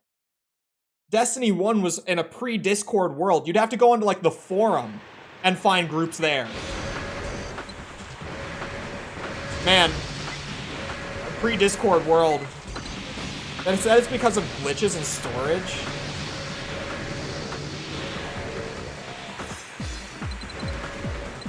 Storage makes sense. I can't even argue with them on, like, I'm assuming they mean, like, install size, right? Like, they don't want their game to be, like, 200 gigs or whatever. Oh my god. Oh my god! But with glitches, it's kind of weird.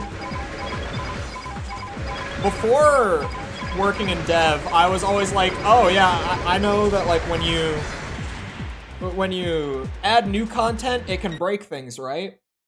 But after working in dev, like in a post-design and dev career world, I'm sort of like, when I hear that introducing new stuff breaks old stuff, it's like, if it directly interacts, then it makes sense and it happens all the time. But if it's like, you know, adding in this new mechanic for like a new raid breaks something in one of the old raids, per se, that just tells me that you got some weird-ass spaghetti code shit going on. Oh god. This guy is crazy. He puts out the damage and he moves.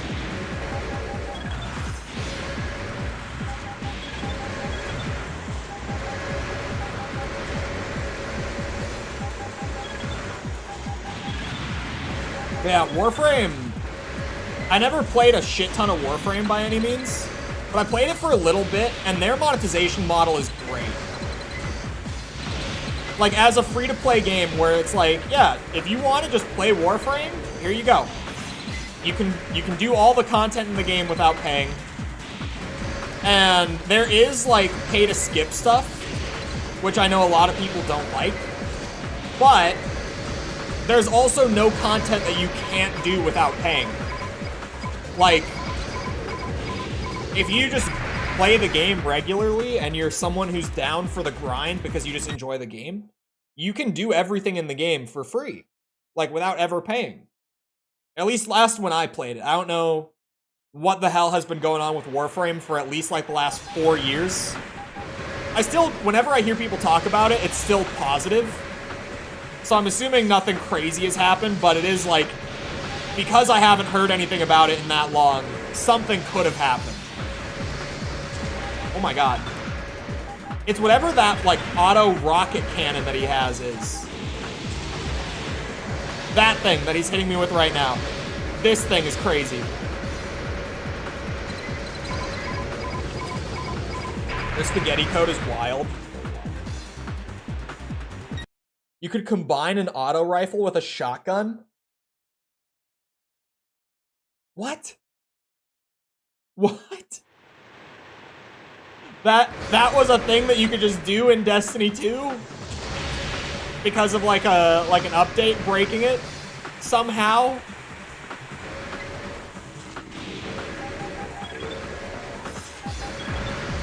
I miss old Bungie, man. I really do. Like old Bungie. Some people even just think like, oh yeah, Halo Bungie. But I don't even just mean Halo Bungie. I mean like pre-Halo Reach Bungie. I miss old Bungie.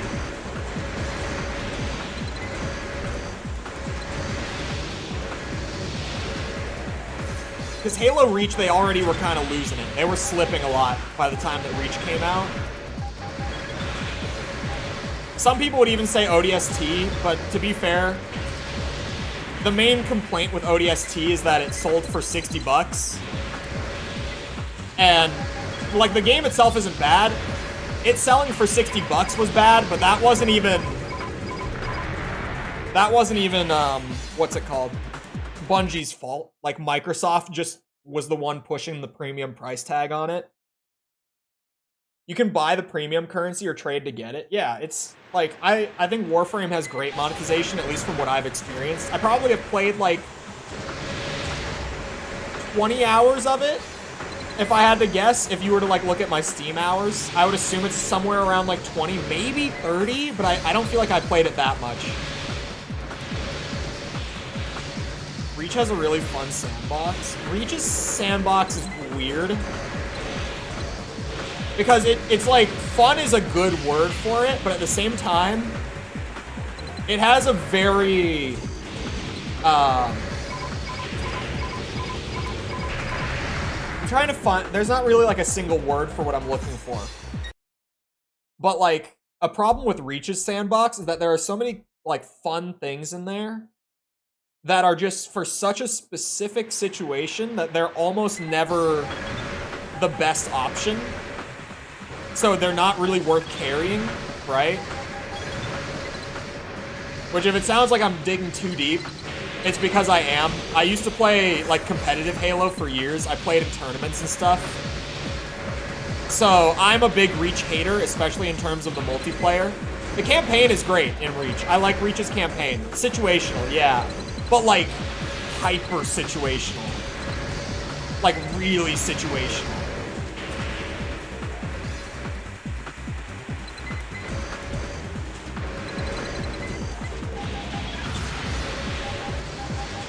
Like, when I think of Reach's sandbox, I think of things like the plasma caster. Oh, wait, I'm not dead? I thought I saw it drop to 0. Stuff like that, where it's like, the plasma caster, not bad. Only useful on, like, large vehicles, though. And even then, you have to sit there for, like, over 10 seconds if you want to launch all 4 projectiles out of it and get, like, the max potential. So it's just kind of a gun that you're never going to actually carry. I think of guns like that when I think of Reach's sandbox.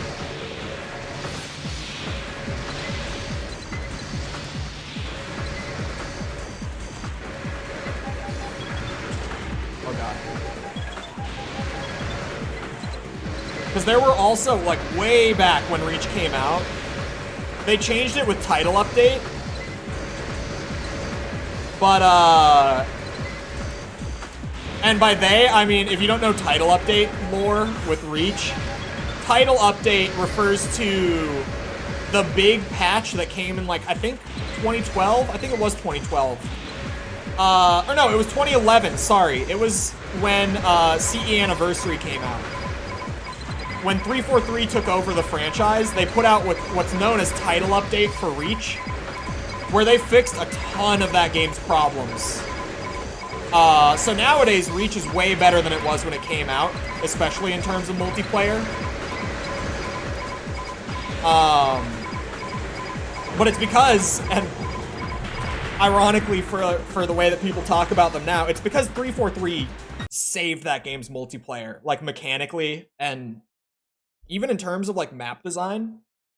It's OP against enemies. If your enemies have like played an hour of first-person shooters in their life, and I'm exaggerating, but bear with me, then it's really good.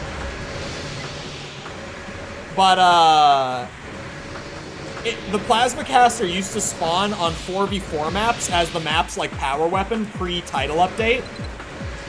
But 343 changed it because every pro player was like, this thing is dog shit. Because you know what happens in the time that you can even send out one projectile from the plasma caster? If your enemy has any clue how to play the game, you get dropped by the DMR, or even the Magnum in that amount of time. Like, from full shield to dead. It's such a bad weapon. It's great in, like, socials. If you're in, like, a particularly bad lobby, but other than that... I have to add the tracking logic. Oh, I do not envy you. That sounds exactly like the sort of thing that I would never want to have to script. Ow! This guy was not one that I was expecting to struggle with like this. Man, title update for Halo Reach while I'm now talking about it. It did a lot of great things for that game multiplayer-wise. It globally reduced bloom across the board. Like, if you ever play Halo Reach multiplayer now, whether on the original game or on Master Chief Collection, you might be like, man, I don't even know why people complained about bloom so much. Like, it's not that bad. Like, it's there, but it's not bad. It got toned down, I believe, by like 40% or something like that with title update across the board. It used to be really bad to where, like, the needle rifle was considered like the only good precision weapon in the game. Just because you could spam it with very little bloom. Pre-343 update, it was a disaster when it came to the bloom. Jesus Christ. I've actually never played Marathon, though. When I said old Bungie and people brought up Marathon, it's on my list. It seems like it's really cool. I love boomer shooters. Like, really, really love boomer shooters. So I know that it's probably up my alley. It's one of those that I haven't gotten to before. Oh shit, I'm stuck on the little spike. Ow! Ow!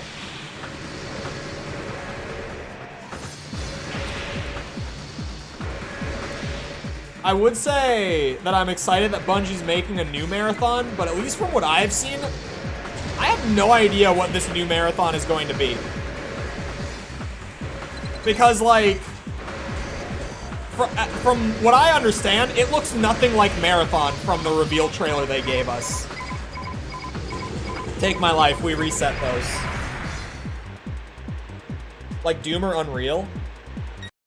Doom is classic. Unreal is pretty good. The first one. Every Unreal game after the first one. Well, Unreal Tournament is, in terms of like single player stuff, like campaign stuff, the first Unreal is good, the rest of them not so much. For me, it's more Quake in terms of single player and multiplayer. Quake, definitely. Blood. Even Shadow Warrior, old Shadow Warrior, that's some good shit.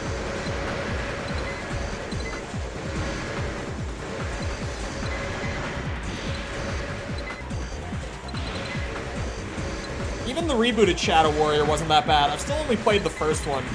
It wasn't amazing, but I actually enjoyed it a decent bit.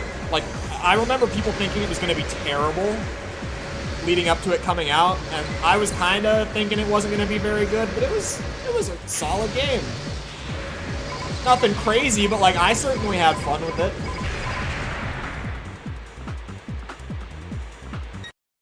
Got freaked out by the first zombie. Blood is hard, too. Like, still to this day, I play Blood here and there, and I'm like, dude, this is, like, too much. Like, this is bullshit hard.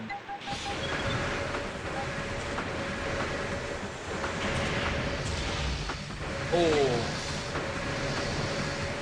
But honestly, nowadays, in terms of boomer shooters, like, most of my favorites are like indie throwbacks that have been done in the last, like, what, 6 years or so? Since, like, Dusk was the first one that really kind of kicked it off in a way.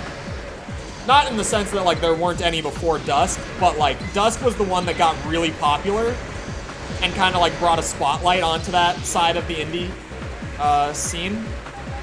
And since then, dude, it's just been so consistently good. Indie boomer shooters in the last few years have been insane. Like, a Medieval is so good. Ion Maiden, so good. I'm trying to think of other ones. For some reason, I can't. I haven't played Ultra Kill yet. I've been told that I need to. I haven't, although it's not really a boomer shooter, but it roughly gets lumped in. It's more like a character action shooter in a way. It looks great. Just really different, like unique to itself. Turbo Overkill came out earlier this year. That one's still on my list. I haven't gotten to it, but it looks fantastic. I mentioned Dusk. Dusk is great. Dusk is one of my favorite boomer shooters ever, easily. There's a reason that it kind of kicked off like this whole renaissance of indie FPS in the scene. It's because it was so damn good. And it was one guy. And everyone was like, hold on a second. You're telling me that I can just make a shooter and get backed by a publisher and make this? And everyone's like, yeah, make a Quake game. Make a Duke Nukem style game. Make something. Shit. Ooh, earlier this year I played Herat too. That one was really good. I really liked Herat. That was another one that was really hard though. That game kicked my ass.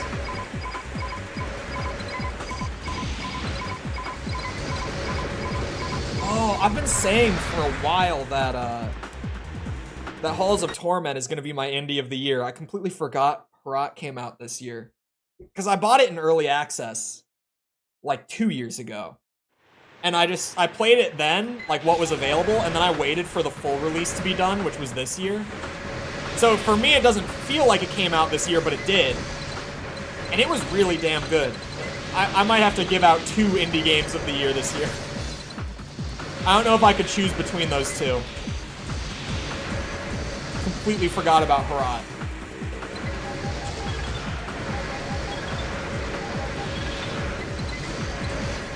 Oh my god, ow. Ow. This dude is insane. I might need a different map, I wonder. Jesus Christ. He doesn't fly. It's not like one of those opponents where it's like, I need the garage. I feel like I need like one of the dome maps. I just need to be able to keep track of what he's doing. And with all the cover that's in there, in that arena, I feel like I'm struggling to even keep track of him. I could try the garage. I feel dirty doing it.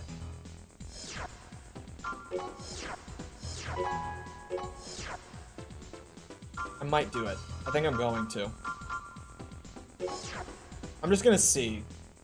Is this one of those fights that's like, if I take it to the garage, it'll only take 1 or 2 attempts? Is it just one of those where as soon as I limit what he can do, all of his crazy movement, it's just gonna go so fast?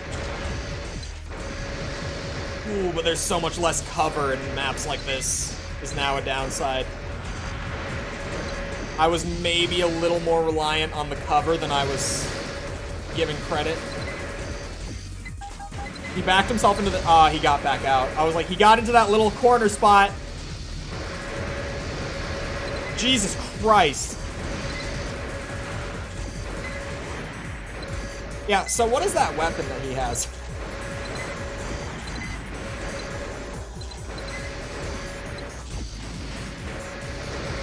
Ow!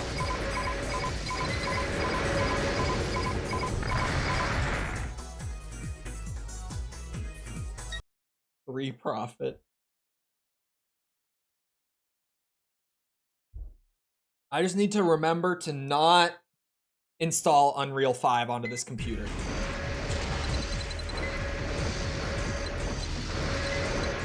Because that is I like working on the little side project that I have.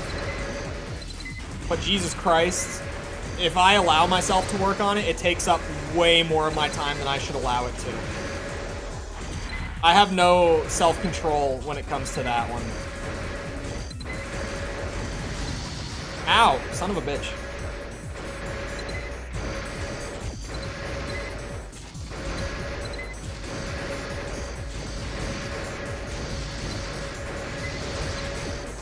Oh, god damn it. I was on a good streak there. Oh, okay. And a huge change in your AC setup. This one has taken us pretty far. It probably only gets harder from here. This is like the third guy on the master ladder.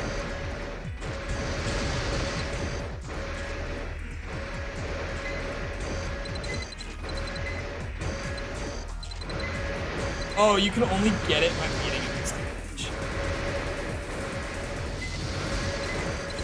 I was gonna say, I've never seen this weapon before, whatever he's got.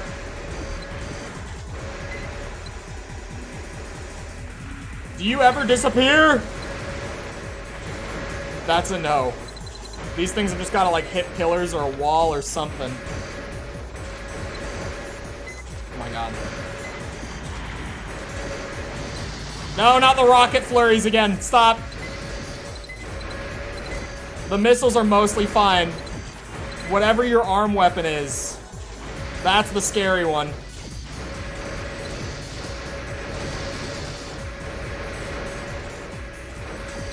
Oh, I thought he was gonna be right there.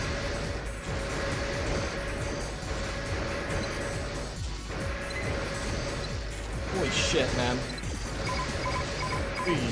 Ow. Spent like an hour the other day with a buddy to make a list to work on. Oh my god. That's... See, this is where Blueprint is amazing.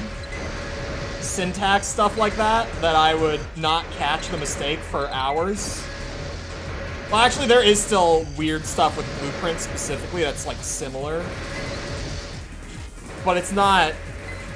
I used parentheses instead of bracket sort of thing. I hate that shit so much. Man, that's a rough start.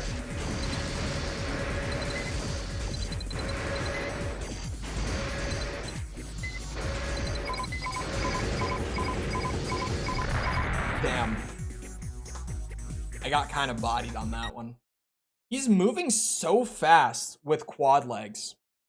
I wonder if he's just like super lightweight.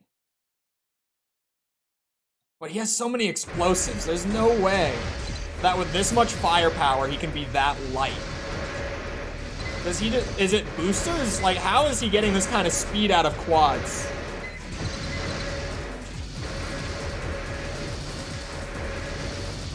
Oh, I'm getting stun locked again.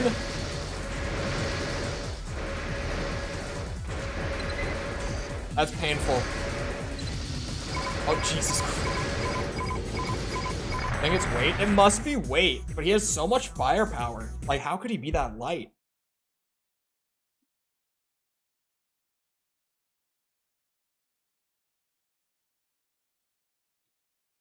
Yeah, I know about changing the view in the replay.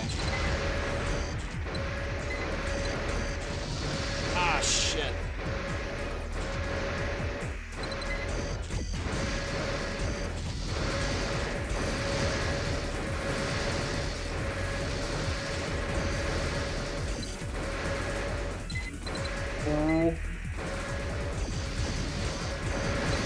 Shit. I tried to capitalize when I saw him get up there. It can be huge when they get stuck in there, but he keeps getting back out. Because he's too zippy. Uh-oh. Is it just your turning speed? It could be my turning speed. But I feel like he's really zoomy for the kind of build that he has. Oh god, my face is so itchy.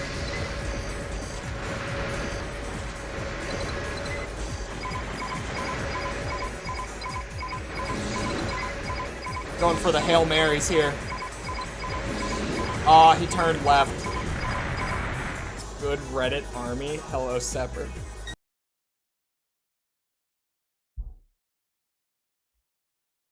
I just found out the, like last week, that False apparently uses Reddit. An SMG that fires rockets? It's something. It's sure something, whatever it is that he has, and it stun locks the shit out of you if he gets far enough out of your sight. She seems the type.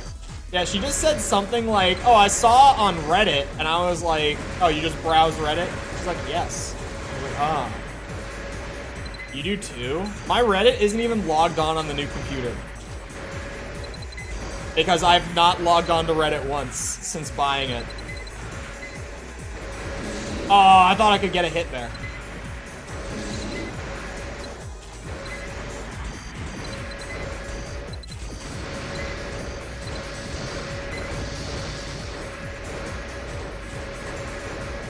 Green flag or huge red flag? Could be either one.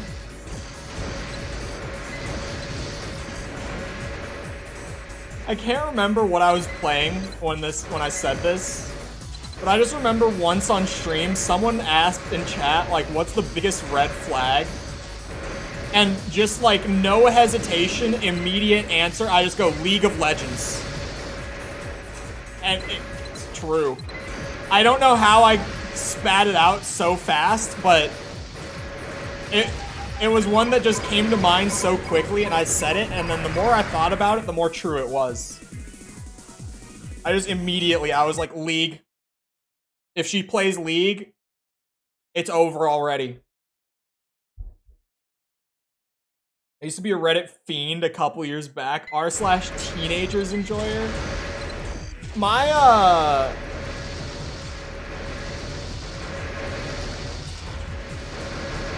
man, even the garage doesn't help me with this guy.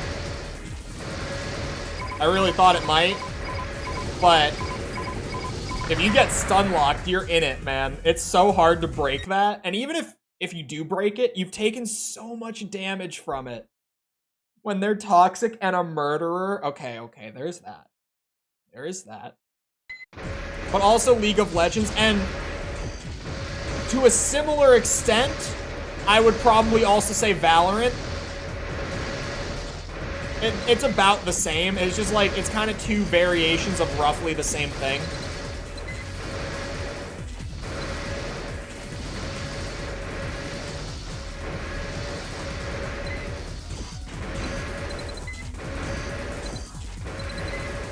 Not gameplay-wise, I mean, like, in terms of the communities around them.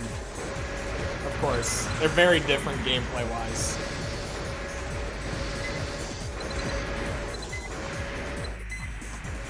In terms of being a red flag, they're roughly the same thing. Shit.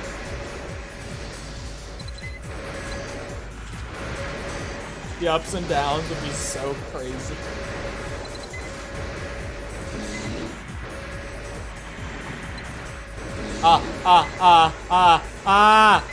I got this. I got this. Shit. You know what? You know what? I think I have a plan. I don't think I shoot at this guy at all. Hear me out?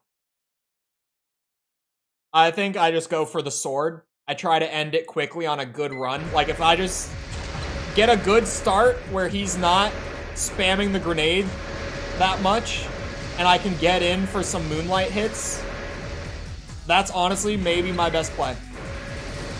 See, like, this is a bad start because he's only spamming the grenade launcher.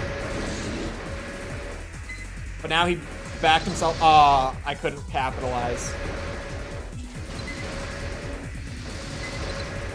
Oh, God.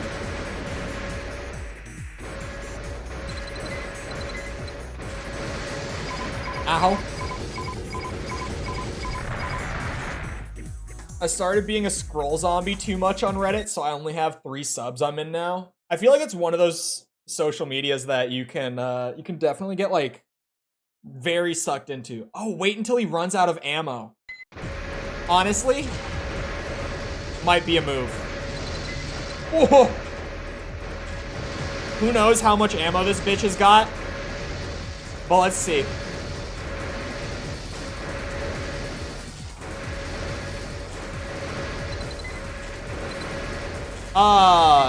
We are in the last ladder, and there's like about, I think like 17 opponents left on the master ladder. Like, we're near the bottom of it still, but we're a few in. Or at least a couple in. I don't know how many exactly. Ow, ow. Oh, he still has grenade ammo. He has a lot of ammo in that thing. Whatever the hell it is.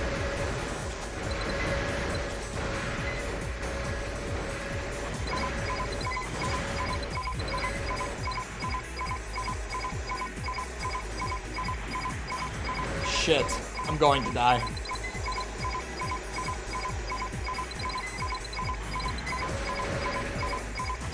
Oh, shit.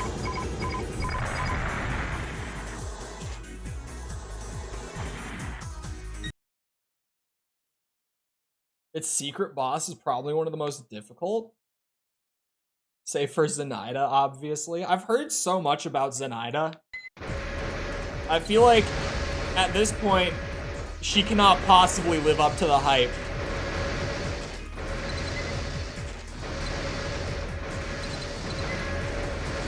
Ow. Please stay away.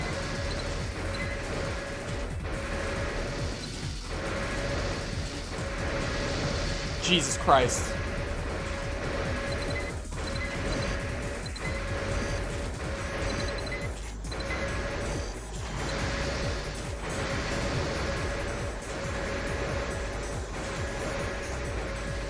Bro, these missiles do not go away.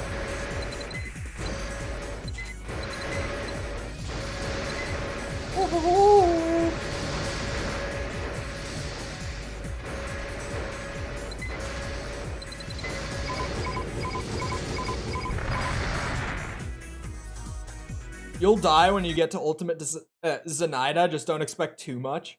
Yeah, I feel like it's one of those bosses that the way that people talk about her, she just can't possibly live up to that kind of hype.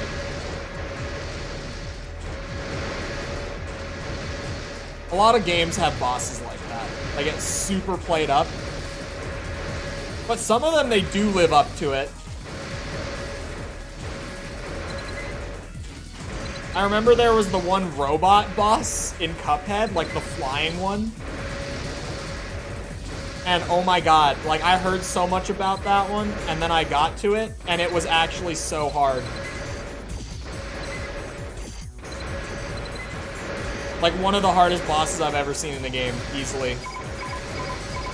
He just doesn't run out of ammo. I feel like I can't stay alive long enough to try to bait all of his ammo out.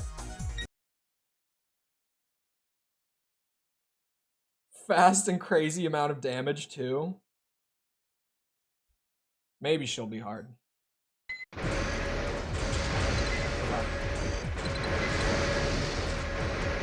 It's not my worst start. You know, so far so good.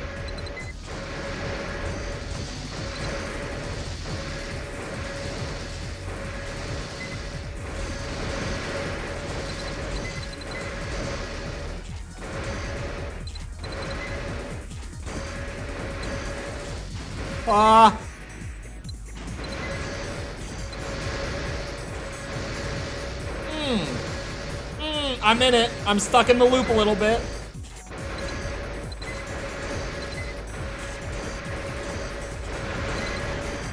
How does that not connect?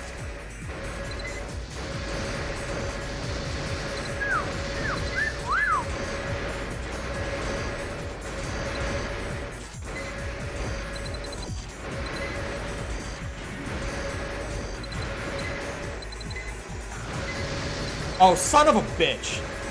I was like mid sword swing animation. I could have gotten one there. Welcome back, Gustavo. Melania can be made easier with builds. Zenaida can be made feasible with certain builds. Kill him before he kills you. It does feel like one of those fights. I feel like I can't bait the ammo out. Ow! Ow! Do I need a lighter build? Do I need a lighter build?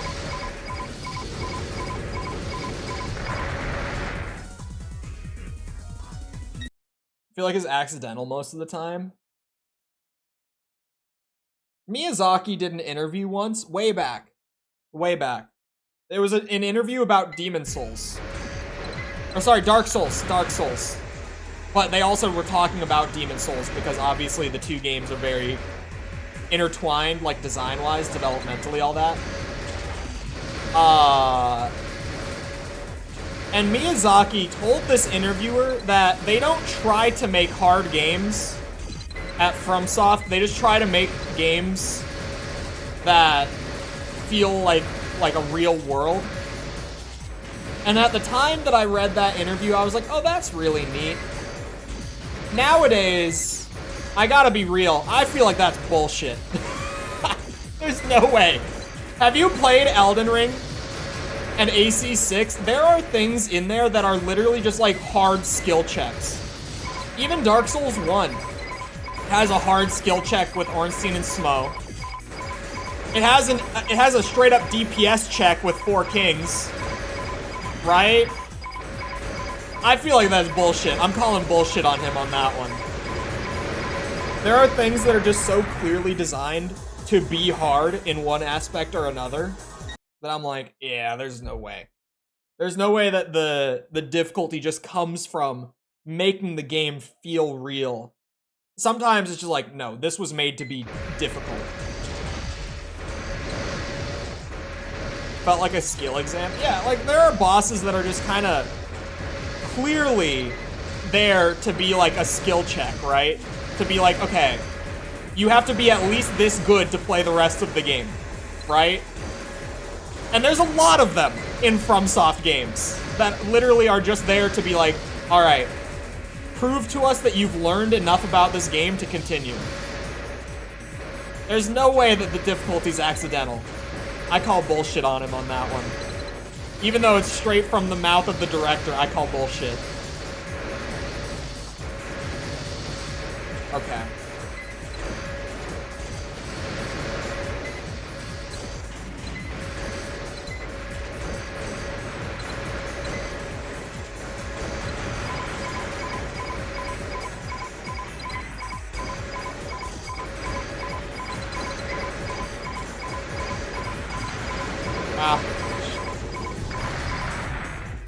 Gotta respect the fact the skill in that boss is build design. It is really interesting because there are builds for Balteus that are just like, you'll get through it so quickly. Like, no issue. Oh, damn you.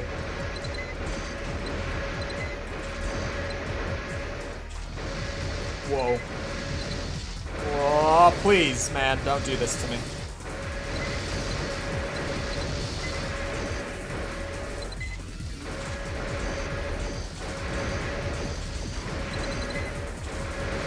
Boys, we might not be getting to AC2 today. Let me tell you.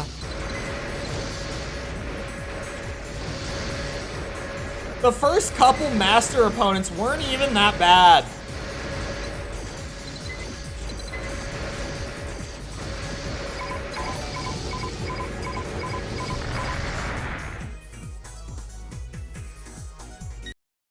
After you get parts and OS upgrades, he becomes easy. Yeah.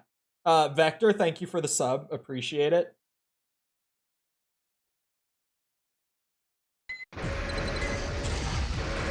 I think Balteus' difficulty was definitely played up. But, like, especially, you have to consider that AC6 is a game that, like, the majority of players who are getting into Armored Core 6 have never played an Armored Core game before.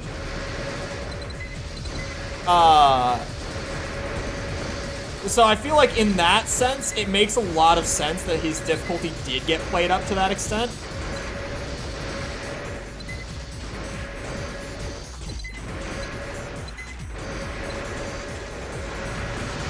Ooh. Like, it is definitely a strong skill check, but just for new players, right? Do I have a theory as to why second or third gen games stuck with the same control scheme?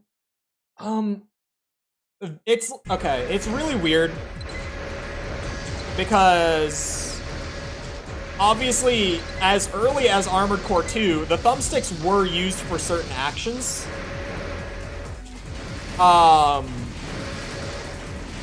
So it was a very intentional decision to leave the controls the same way they were. And it's either... Okay, it's not either. There are three possibilities. And one of them are kind of just like, I'll keep it a buck, right? It's either they felt like it demanded more skill and or, what's it? They felt like it was closer to the feeling of piloting a mech. It was either something like that, or they just didn't really want to change the core feel in terms of like not upsetting dedicated fans or like throwing dedicated fans for a loop, if that makes sense. Or this is the one where I'm just keeping it a buck. Because, I mean, I've worked at a studio, and sometimes this genuinely, like, this happens. They just didn't want to do it. Kingsfield has the same control scheme? Wait, really? Even, like, the PS2 one? That's really weird. Especially if they didn't... Or, sorry, especially if they did the same thing, like, across multiple franchises, where even though the thumbstick was available, they were just like, we don't need it. It's also possible, keep in mind, especially with Armored Core 2 and Another Age, also entirely possible that they didn't like the control scheme. Okay. Swashplate's kind of onto what I was just about to say as well. Dual analog was not standard when PlayStation 2 came out. Not to say that it had never been done, though, because it had been done. Hold on. Was it Alien Trilogy? Am I thinking of... It was an Alien game on PS1. Was it Trilogy? I think it... No. This was too early. Hold on. Alien games. Let me go back to the menu real quick. There was a PS1 game, an Alien PS1 game. It must have been Alien Trilogy. The DualShock wasn't out yet, though, was it? Hold on. Alien Trilogy.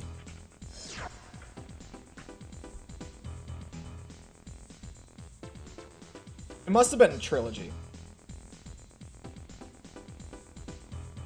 Is this review from when it came out? There's an infamous review that it wasn't like the only one, but hold on. I'm trying to find something specific. It's not this one. All right, well, anyway, supported a mouse on PS1. Okay, so I think it was Alien Trilogy. I might be wrong. It was an Alien FPS game on PS1. That, because the DualShock came out, which the DualShock was like the first, as we understand it today, like dual analog controller, right? Like in the modern sense. But it came out later in the PS1's lifespan, right? It wasn't there when it first came out. The DualShock, sorry if you heard that at least. That made me jump.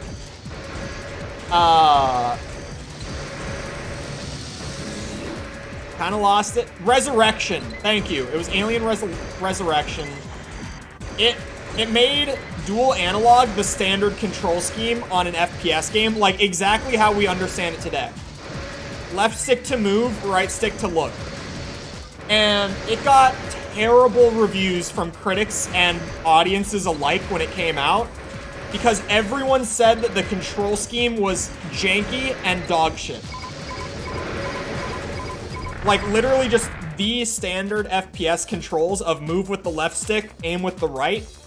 When it first was done, like back in the late 90s, people were like, these controls are shit and I hate them.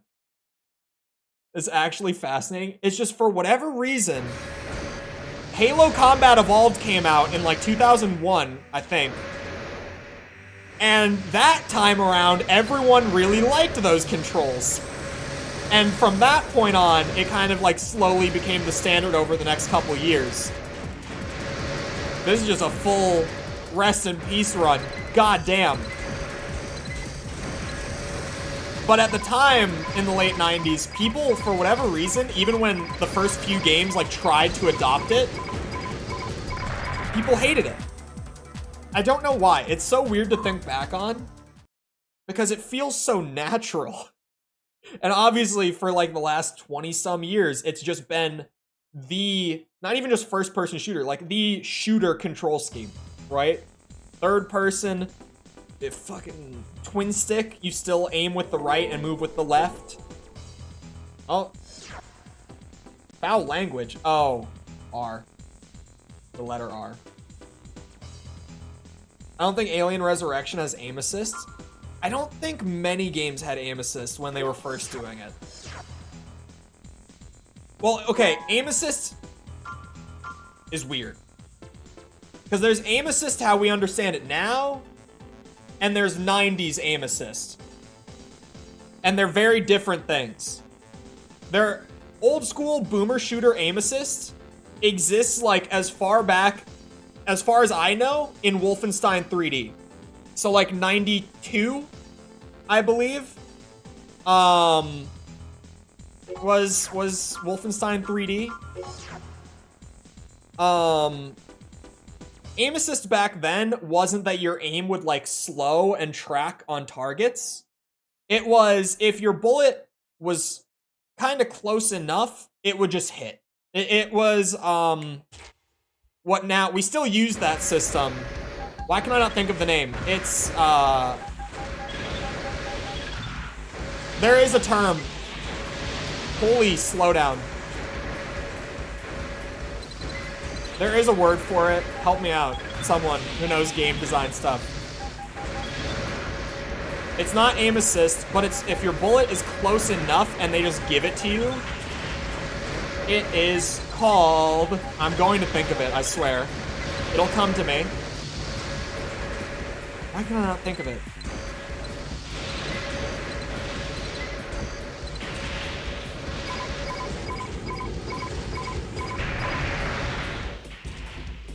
I can't remember it. Shit. There's a term for it. Regardless. And like Doom is where you see it the most, or at least just other shooters of that time period, like pre-leaning tracking. No. There's a really specific term for this. And I can't think of it. Hold on, I'll talk about gyro in a second. I have strong opinions on it.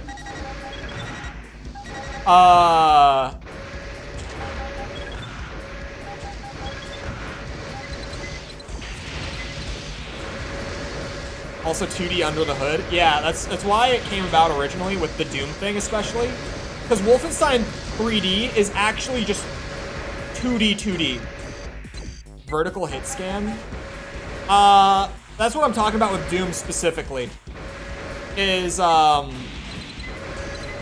like, if you shot straight in front of you, but the enemy's, like, up on a ledge above you, then even though you're literally shooting at the wall in front of you, the game will just, like, auto-correct it to have hit the enemy in front of you. Wolfenstein just flat out didn't even have elevation in its levels. Oh my god! The missiles! I don't care. I won. The game told me I won.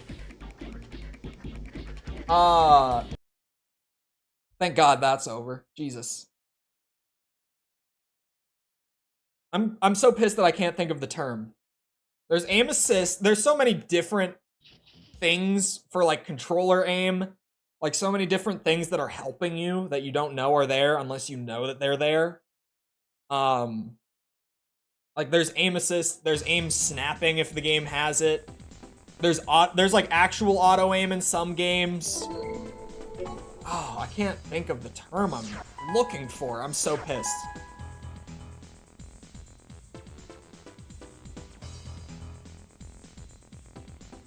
Maybe. I'm saving my game. First of all, I'm saving my game. First things first. I was going to go straight into the next one. No. Snapping is when you zoom. Yeah. Snapping is when you, like, aim in, and it will snap to the target. Then there's, like, auto aim, which is kind of... Actually, think, Armored Core 4 or Armored Core 6. Gen 4 and Gen 6, that's auto aim. Those games have auto aim. That's like honest to goodness auto aim. It's not very common, but it exists. Where it's like if enemy is on the screen, you will target them. Your bullets will hit them most of the time. He predicts his opponent's attacks and retaliates with great precision. Does not equip a radar.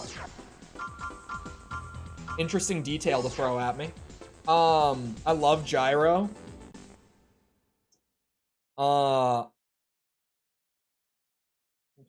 I'm still gonna come back to the gyro thing. What was I talking about a second ago?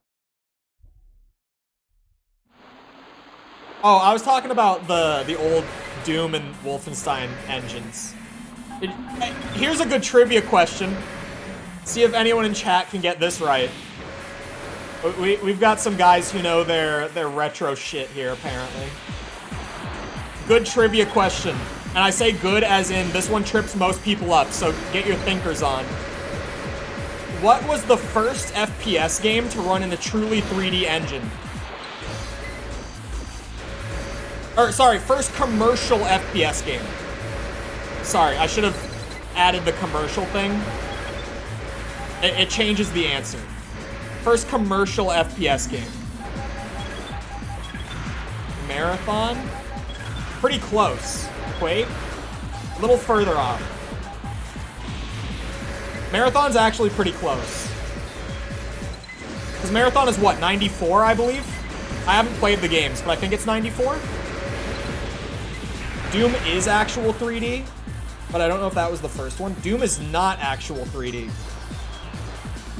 Doom is 2D with visual 3D. It's really weird to explain what Doom is, but it's not 3D. It's actually... I kind of oversell the system with like the vertical auto aim thing that I was just describing. It's not that there's a system that adjusts that for you. It's that elevation actually does not exist in Doom. There's no Z-axis in Doom. There's only X and Y. That engine is black magic. The dog needs to go out.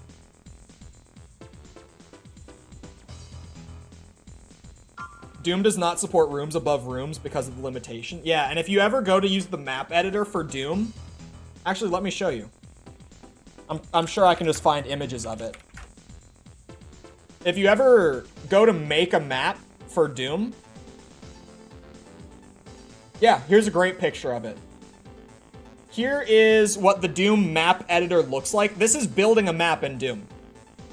It's this. This grid is actually how you build the map. You place these points, and you connect them in certain ways, and that's how you build a Doom map. Every Doom map only has X and Y. It's why when you shoot, it doesn't actually... It has Z-axis? It doesn't have Z-axis. There's a great talk from Carmack about this engine. The guy who developed this engine.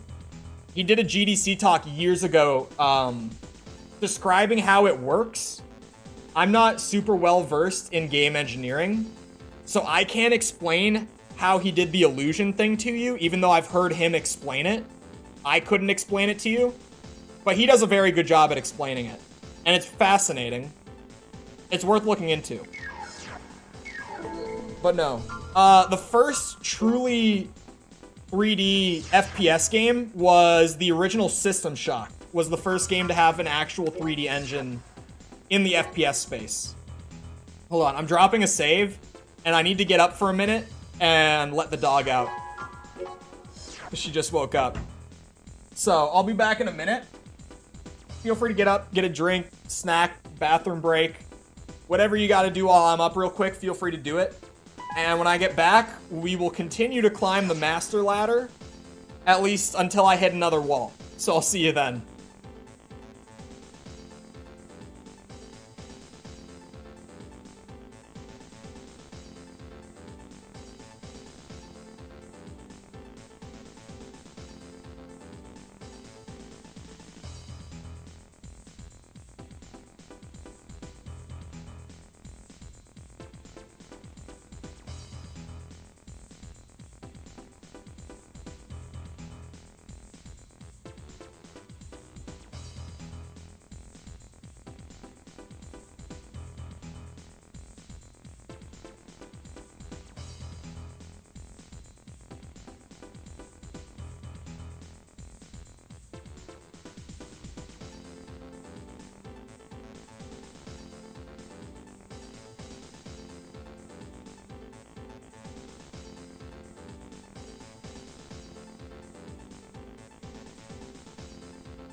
Alright, I'm back.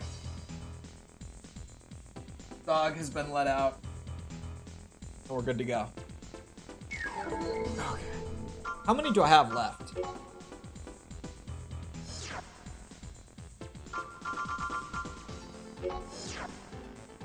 Is that 15? That is 15. For a second, my brain was like, if it says 15, is it actually 16? No, it's 15. How do I rank the music of these games? Like compared to one another? We collectively ignore Chole and just chat amongst ourselves. Sometimes, when there's enough going on in a game, it happens. Hold on. A professional thief, this pilot is always locking horns with his arch nemesis, Detective. There's the thief and the detective. In comparison, I think Gen 4 has my favorite. I'm doing it by generations because they're mostly the same, like stylistically and stuff. And it just makes it a lot easier. But Gen 4 has my favorite, probably. Then I would say 6. Yeah, 6 is a second favorite. And then...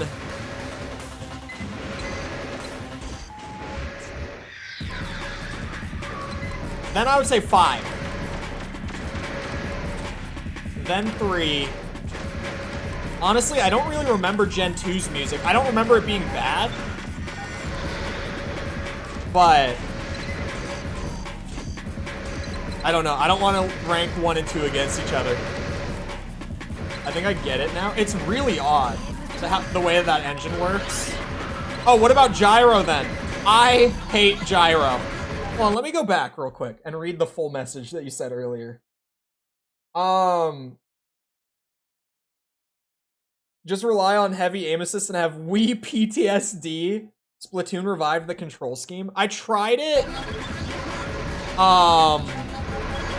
I tried it within, what was it? Breath of the Wild? It's on by default, and I played Breath of the Wild for the first time like about a year ago at this point, like pretty much exactly this time last year. And I tried to use it, and I could not get behind it. But also, at the beginning of that game, I really hated that I was... Actually, I think for all of Breath of the Wild, I think I played the whole thing on Joy-Cons. I did. I actually played the entirety. I 100%ed Breath of the Wild when I played it, by the way. For the record. I 100%ed that game on Joy-Cons. Oh, that's true. I did. Because then I bought the Bluetooth adapter. Not for Breath of the Wild, but when Metroid Prime was coming out. Or when it came out. Sorry, because it was a shadow drop. I ordered a Bluetooth adapter because I was like, I'm going to play it. I am not playing an FPS game on Joy-Cons, though. And I didn't. I played it on, like, my PS5 controller, Bluetooth, to the adapter in the back of my Switch. Then the adapter broke in the middle of my Tears of the Kingdom playthrough. So now I have this. I have a third-party... what's it called? I have a third-party controller that works for, like, everything. And it has magnetic joysticks as well, so that you don't get stick drift. So that the sticks don't wear out over time. It's fancy as shit. Sacrifices speed for offensive strength. His missile attacks attract a lot of attention.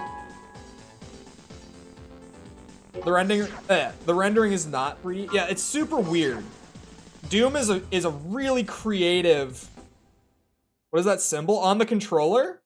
Oh, or his. I wasn't even looking at it. Hold on.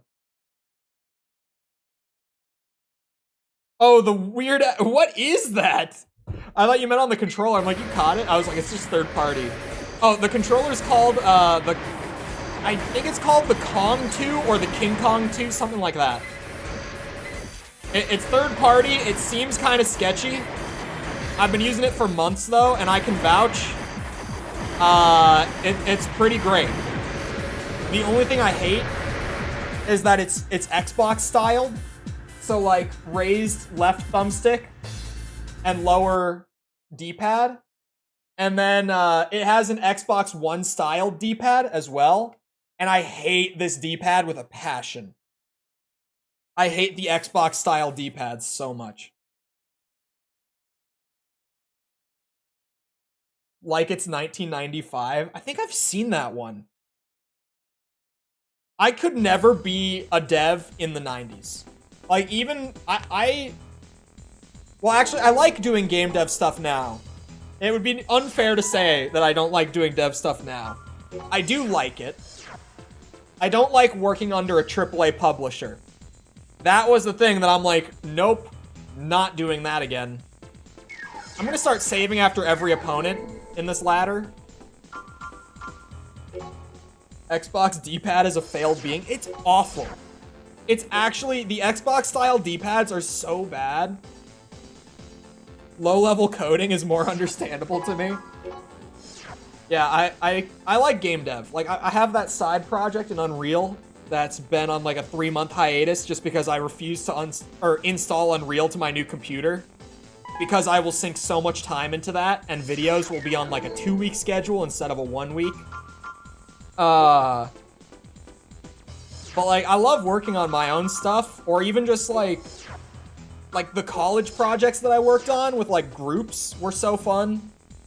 Working with a big publisher, it's because of the budget. Hold on. An explosives expert with an obsession for leveling anything enjoys living on the edge. It's because when you work with a publisher who's like paying all the development costs for the game, they expect you to like give them a return on the investment, so everything is so deadline heavy, and you end up just working so hard. Like, it takes all the fun out of it. in something that is traditionally really, really fun when you just don't have those deadlines on it.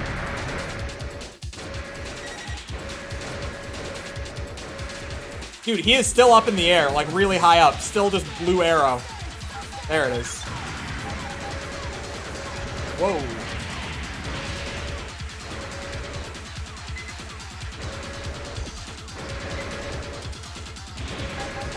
Give me that missile lock. Oh god, he's got the Frieza balls. Oh, speaking of Frieza balls, I'm a little behind on this one, but I just found out that they revealed a new Dragon Ball anime. And I know that some people are like excited for it. I don't know if I should be excited for this one. I'm gonna be real. It looks like it's gonna be like Dragon Ball GT, but Super. I don't know how I feel about what I saw in that trailer. The animation looks really good, but didn't they literally turn Goku back to an adult with Super Saiyan 4 because it was so hard to animate fights when he had such like a stubby body? Wasn't that why they made the decision to make Super Saiyan 4 into an adult form? I think I heard that somewhere. So making literally the entire cast into children seems like a wild decision. I don't even remember what it was called, I'm gonna be honest, but there's apparently a new Dragon Ball anime. And I say apparently, there is one coming out. But it's not even a super continuation. Which, to be honest, even then I would be skeptical, but... Oh god.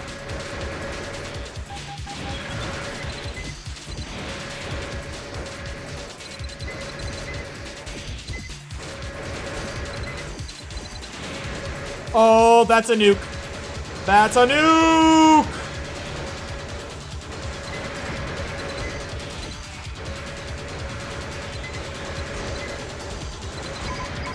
Oh my god! There's another one coming in hot. Jesus, they track really well.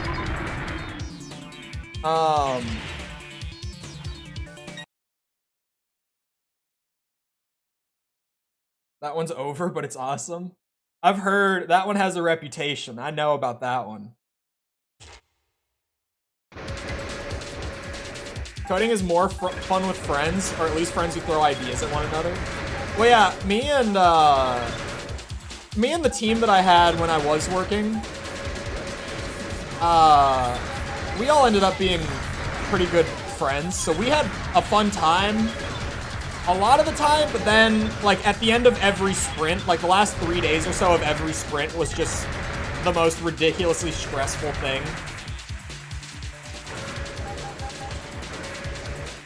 Oh, and I was the producer on that project. So I had to be the guy at the end of every sprint, too, who was like, all right, we've put too much time into this, you just need to leave it as it is. Like, we can't afford to put more time into this. Which sucks. It's not fun being that guy.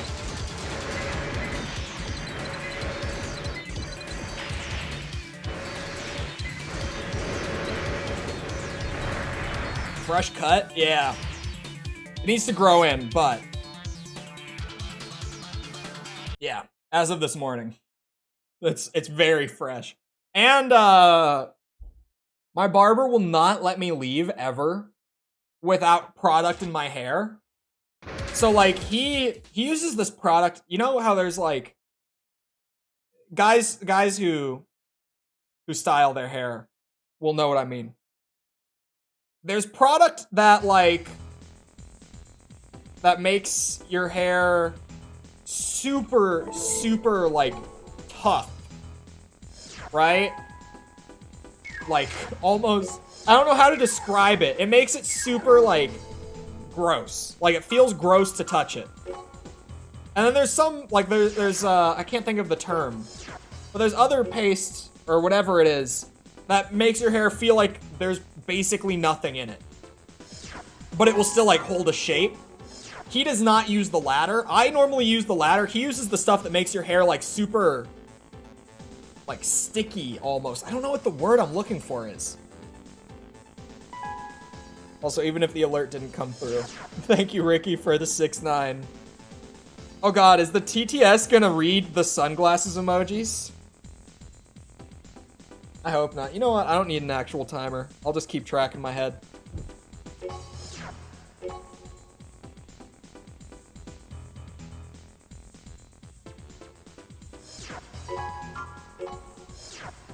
Love the streets. Have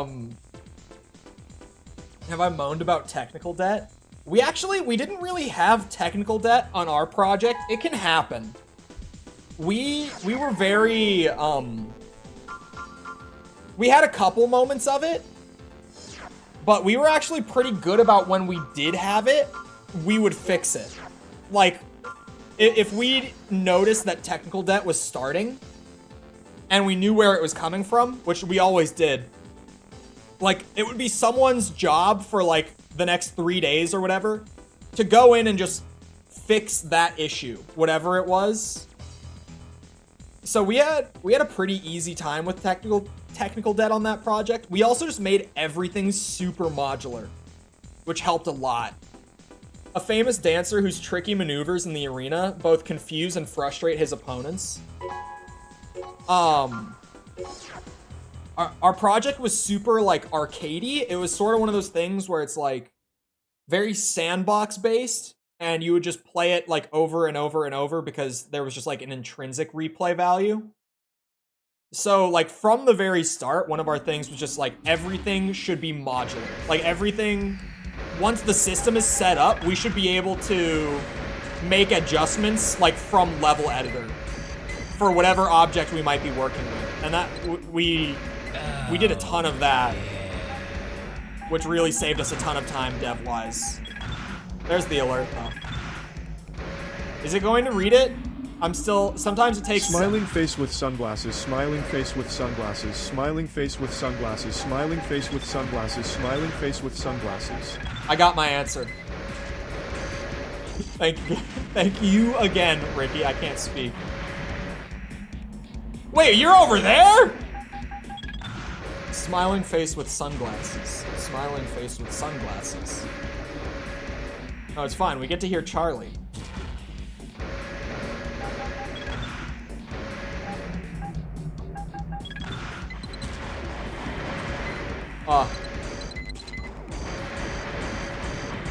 Oh, by the way, chat, because I haven't said it in a minute, in case there's anyone from, or sorry, not anyone from Patreon, any patrons or members lurking around who weren't here when I said it earlier, the Verdict Day video is up for contributors and stuff, as usually it's a couple days early.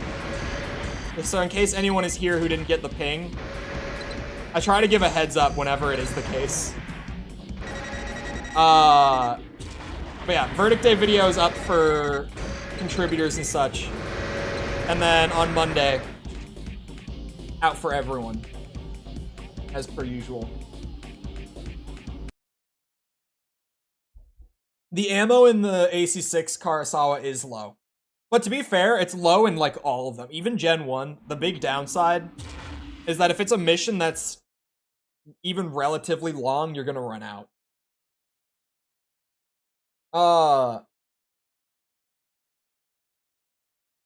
Oh, they're talking, never mind. I was trying to get caught up and I'm like, what is happening? But then I realized they're talking about a show I haven't seen. I was very confused for a second. I'm like, what is this discussion about? And then I remembered. What's my percentage at? I'm actually curious, because we've got like 11 fights left. You should. It's one of those that I know the name just from like my weeb friends, because I've heard them talk about it being kind of cursed. 89%. That doesn't, the math isn't mathing right now on that one.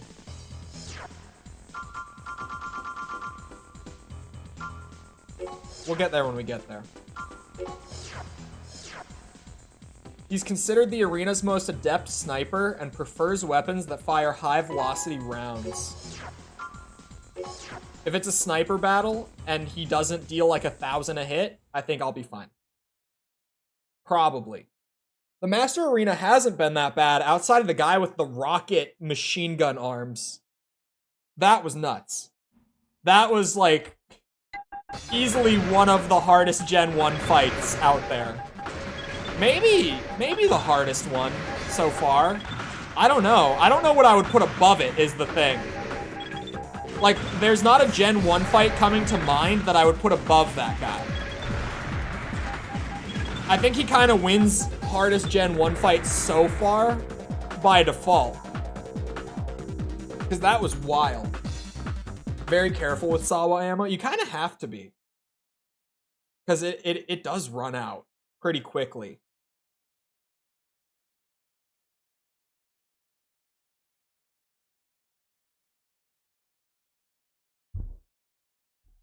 I'm taking these easy fights, but kind of with the knowledge in the back of my head that one of these is going to come out of nowhere.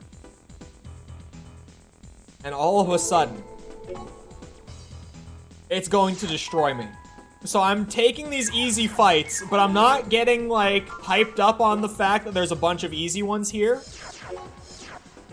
Because I know that one of them is just going to come out of nowhere. I won't even suspect it to be difficult when I read the description or anything. And then, boom. He's going to beat the shit out of me.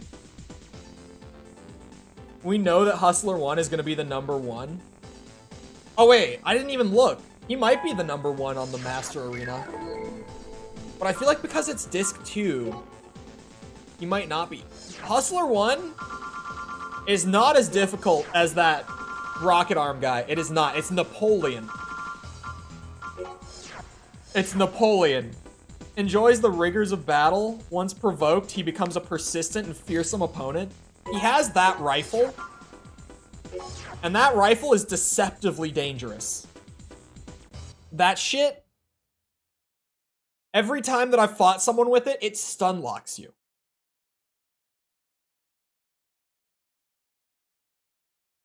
Oh, Demon X Machina. I've heard some people mention it.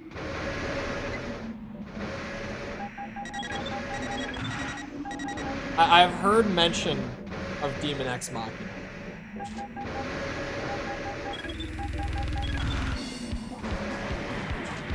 That one I haven't looked into. What's the other one that I did look into? What's the Kojima? Oh, Zone of Enders, is it? That one I actually, like, looked into the gameplay of and stuff, because I was curious.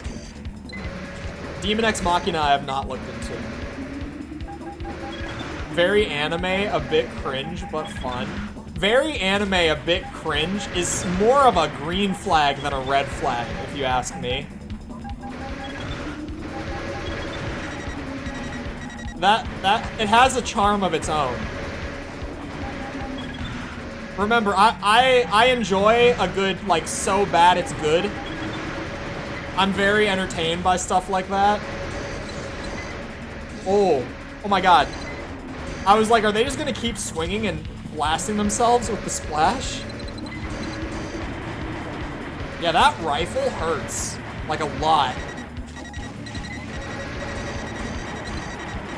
It just consistently hits you for like 100 in rapid fire. Oh my god, he might win.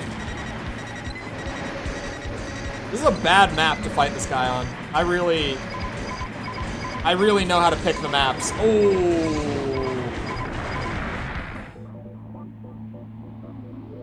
Yikes. How Mech Warrior is? I played Mech Assault 2 when I was like 3 or 4 years old. Because my dad just happened to own a copy of it for Xbox. But, like, I don't remember that really at all. I just kind of know that I did because I have the disc. And, like, the most vague memories of playing it. But outside of that, like, Armored Core is my first, like, mech thing in general. Like, I haven't seen Gundam. I haven't seen Evangelion. I'm trying to think of more mech stuff that I know, but I really can't, in all honesty. Oh, someone said, like, everyone got into mecha for the first time from watching Power Rangers as a kid. I didn't watch Power Rangers growing up. Like, Armored Core is legit my first, like, mech thing.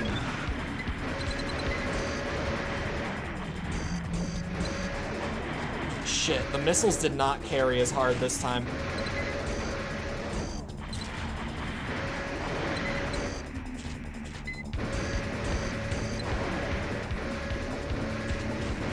Oh god.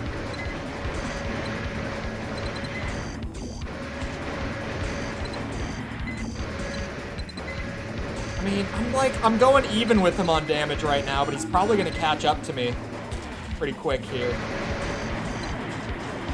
Because the Sawa shots just really trail behind, like, a lot of the time. If I could land a Moonlight on him at this kind of health, I would win. It's worth considering. Oh wait, he's above me. I wasn't even looking at my radar. Oh god.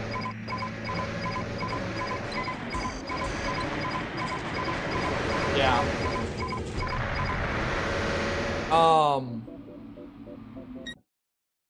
Hold on.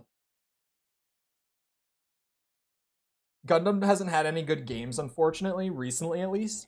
Oh, I was gonna check out, back when it came out, the, like, Overwatch clone that they did. But I kind of forgot, like, at the time, and now, I mean, I heard it shut down. Did it already shut down, or is it, like, about to shut down? I don't remember. Because that didn't last very long, did it? I mean, that was only, like, a year or two ago that it came out, right?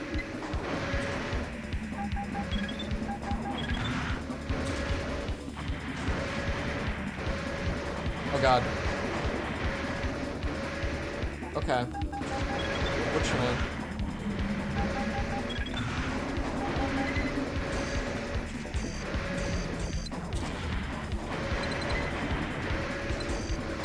This guy... I could definitely beat this guy on a different map. Like, he's giving me trouble here. This guy doesn't need to be a roadblock if I don't let him. Like, I could just give in, take him to another map that doesn't have all this cover for him to dodge the missiles with, and we would be chilling.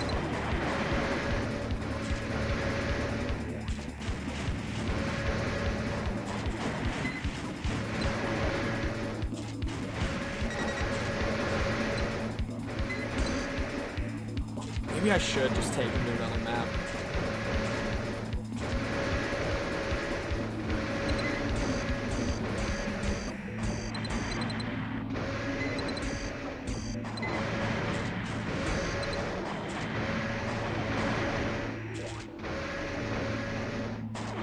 God damn it. I was kind of hoping he would land right back there. Oh, now you do.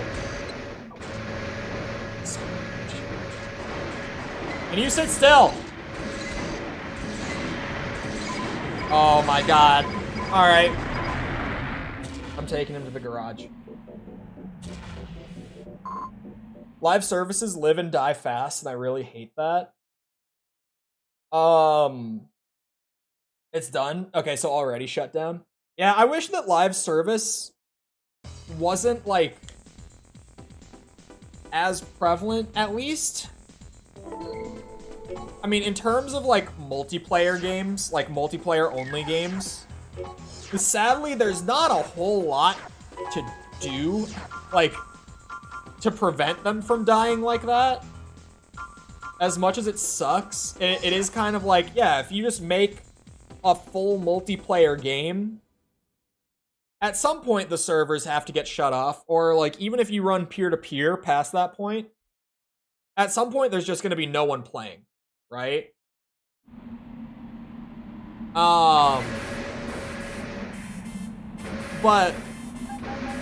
thankfully what seems to just never work out for the devs that try to do it is like doing co-op games in like always online fashions. So like Back for Blood, when that first came out, that was a big deal. That like the Left 4 Dead spiritual successor from Turtle Rock. They originally had it only online, but they since changed it so that now you can actually properly play it online or offline. Sorry. Very recently, Payday 3. Payday 3, as of right now, is still only online, but they're working on adding offline at the very least. But, like, that's a big thing, because, like, those games can be played solo. A lot of people do play those games solo.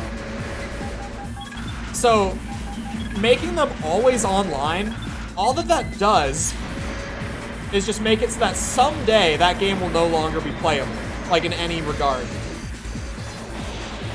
I don't understand that, especially. Like I said, multiplayer games, it's kind of like, as much as it sucks, it's like if your game is literally just multiplayer, like, no matter what you do, it's gonna die. Unless you're like Quake 3. Oh my god.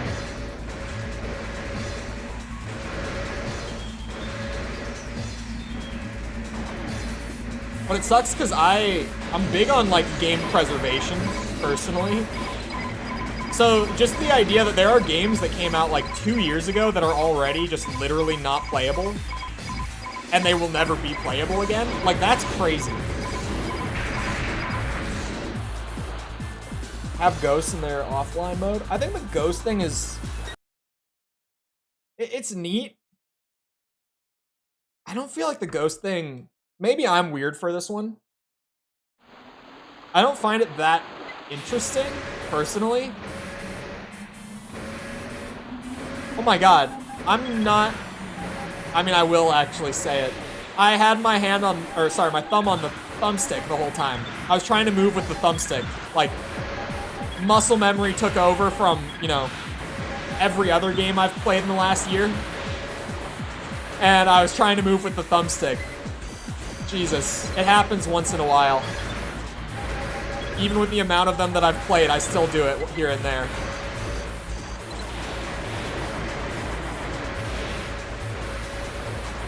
The missiles did a lot of damage this time.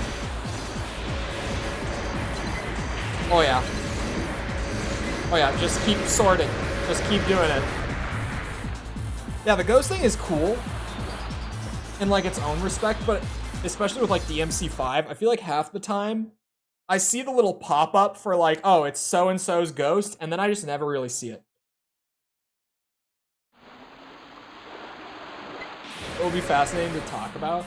Yeah. I mean, even like the original Warzone, like Call of Duty Warzone, that came out in 2020, that just got shut down. Like, shut down. Like, you just flat out, you can never go back and play Warzone 1. It's gone. They just shut it down like a month ago or so, I think.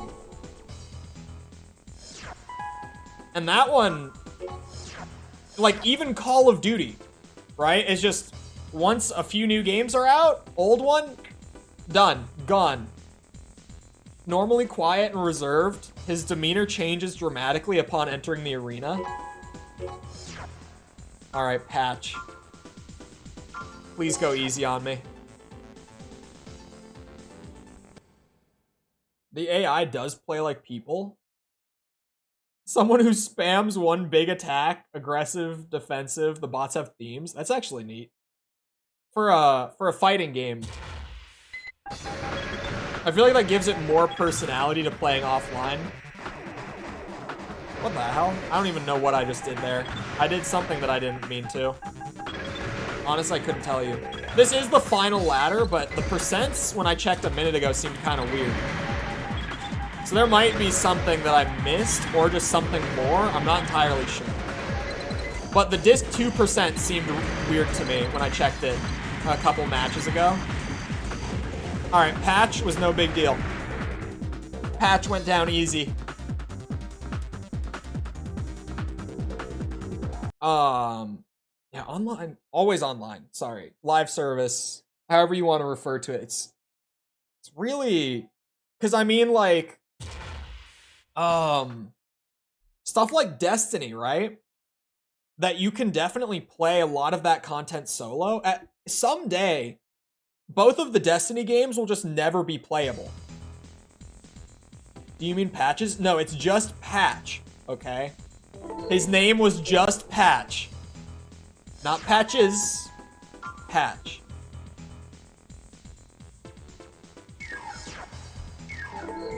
Just Patch. Well, let me check that percent again when I save. Because, like, as far as I know, I only have 8 matches left. I'll show you why I say that the percent seems kind of weird.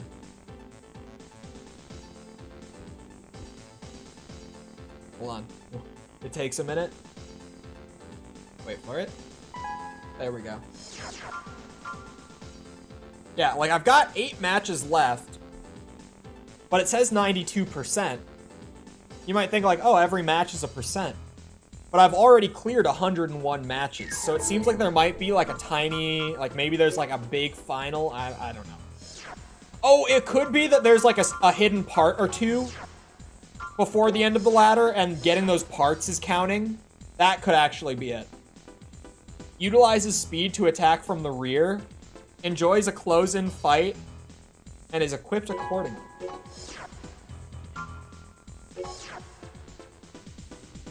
One patch, 2 patches, 3 patches, they're all related? Oh, potentially. It's possible. Wait, I think someone told me that Patches is in Kingsfield. Am I wrong about that? I think someone told me once that apparently Patches is in Kingsfield, or at least one of them. There you are. Oh, he has the finger. No wonder he likes close-range matchups. And what looks like Moonlight, if you ask me.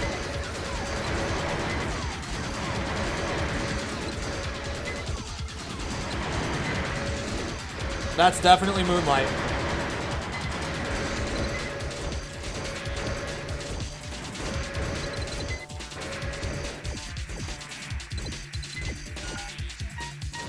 Oh! I need a bigger red zone just because I'm dumb. Like, sometimes having a tiny red zone, great thing. But I get one warning beep. And if I don't react to it, it's over. If I don't react on the initial warning beep, I will drain the generator completely and burn it out.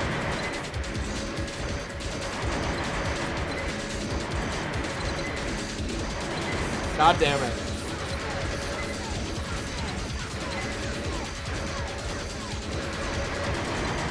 Sometimes I'm not looking at my generator and I do.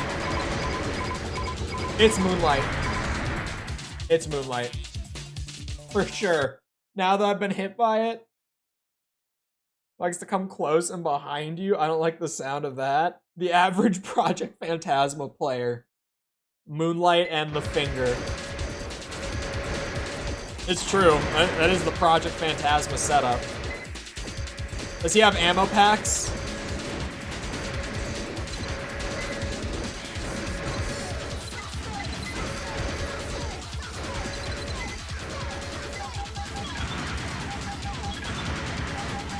Wait, Concho. I know Concho.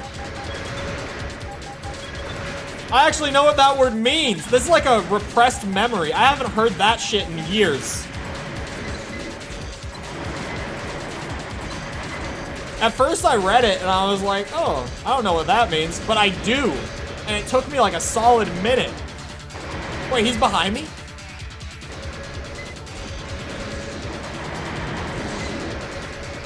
I got the Moonlight hit this time, bitch. I gotta save these last few. Oh, beautiful. Beautiful. I have not heard Concho in so long.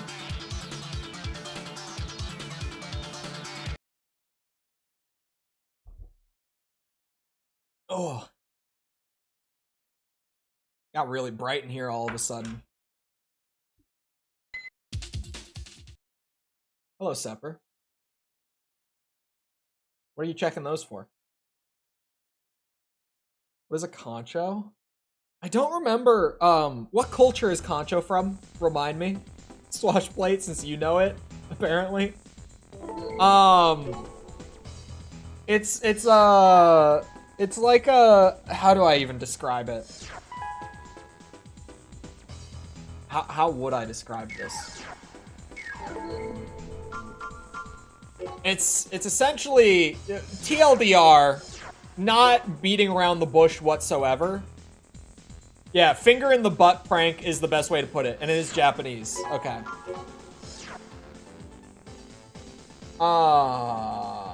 Where's the timer? Alright. Caveman mode, we're doing it live. How many opponents are left? Chole's gotta check. 7 left. Top-ranked female AC pilot. She gives no quarter and is highly regarded among her peers. This should be an easy one, right? This doesn't look bad. But this could definitely be one of the ones that sneaks up on Chole. Unexpectedly difficult opponent, maybe. It's always the ones that seem like they're gonna be easy that get Chole stuck for like 10, 15 minutes at a time. Split missiles.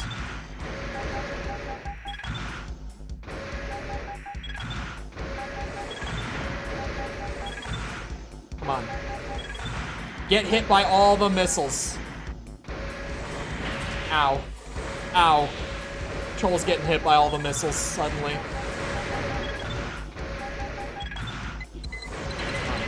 Okay. That's a solid foundation. Can I get bot commands? In terms of a list, we actually don't have one, do we? Chole never made one. Ow. There's a bunch of them. There's a prank that... Was that before? I need to know who to blame here. I don't know the origins of it. Oh, Chole doesn't know. Chole doesn't know the origins of it. But Chole also is between videos right now, so Chole will make a list of commands tonight. There's Chole, which is using the channel points for sunglasses.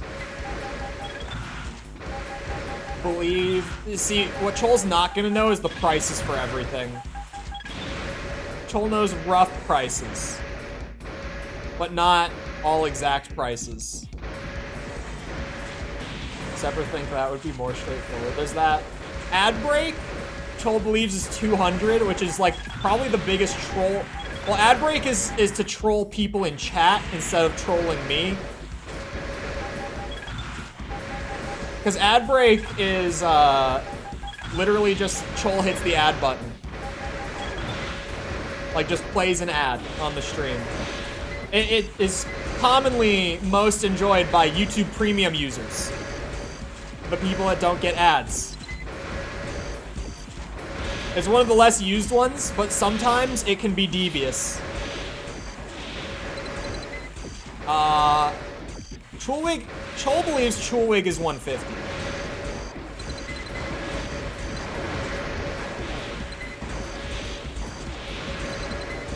Probably. Oh, Chole's out of ammo. And she has a shotgun. Oh, she's better. She's better.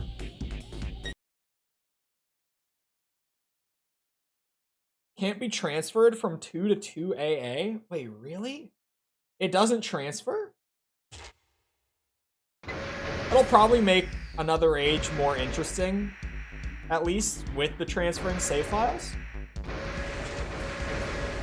I don't rely on skill cooldown. Never liked that combat system much. Old school RuneScape, greatest MMO of all time. No debate. It's not even close. Old school RuneScape is the greatest MMO ever made by man. Thank you.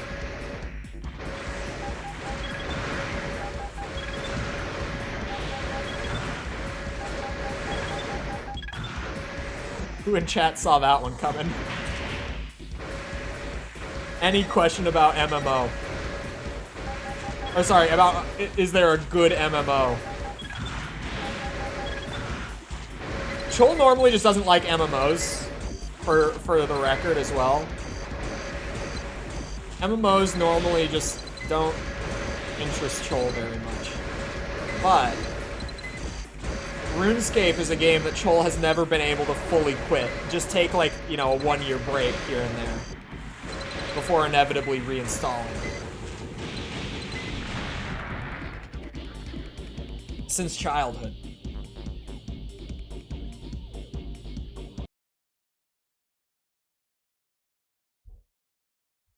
Thank God they made Old School 2 and that it's not shit like WoW Classic or something. Because RuneScape 3 is really not for, well, for boomers like Chole. For RuneScape boomers specifically. Come on, timer. Chole needs you to go off right now. Alright? Desperately. Come on. Do your thing. Thank you.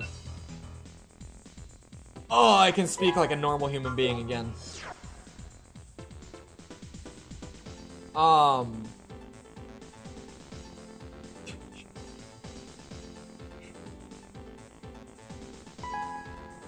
Never mind.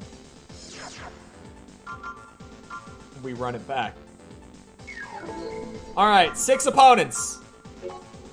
It is possible that Chole might clear Master of Arena today. Possible. AC Team Fogg's number 2 man. He lost his place at the top of the team, but remains a fierce opponent.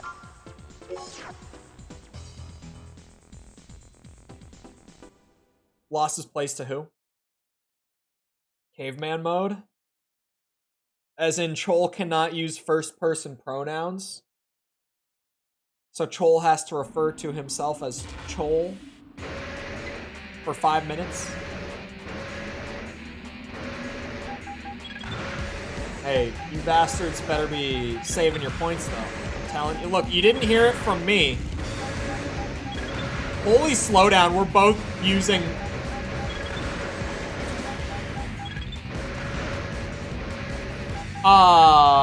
but Faction War might have a proper wipe next month, just saying.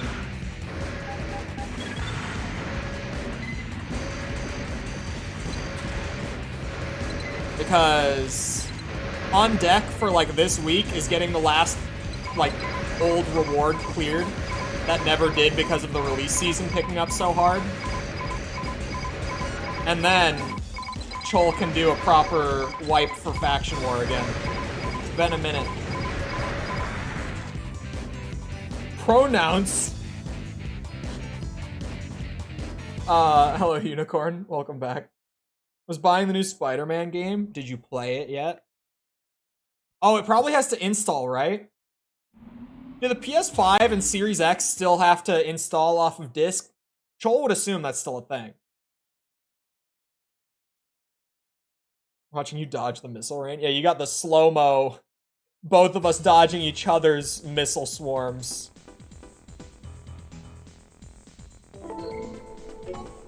Spider-Man 2 looks great. From trailers and such. Chole is going to be strongly staying away from like gameplay and spoilers and all that, but the game just looks great.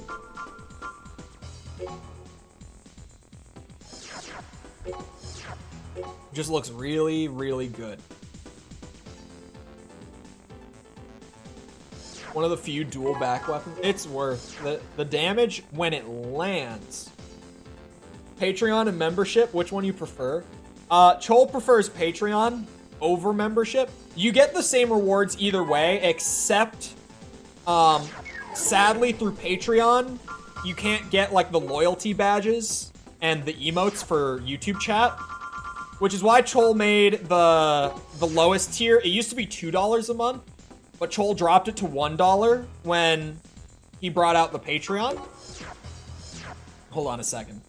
Executes attacks with great precision. Not one to show any emotion. He's cold and calculating.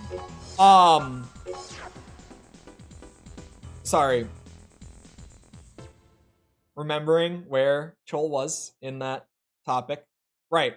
Patreon just has a way better revenue split. You get the same thing outside of the badge and emotes in chat and stuff, and like in comment sections and all that. But other than that, they're the same. It's just Patreon has a better split, and Chole just has both options because some people just prefer one or the other. But if it comes down to which one Chole prefers, YouTube takes a 30% cut, and Patreon takes an 8% cut. So it's a pretty big difference in the revenue split too.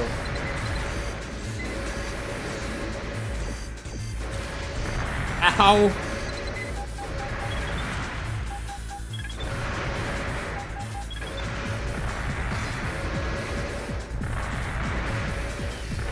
Oh god. Oh god. Oh god. Chole's gonna lose this one. What's the tip? Ow, for letting the missiles connect better? Or trying to get them to connect better?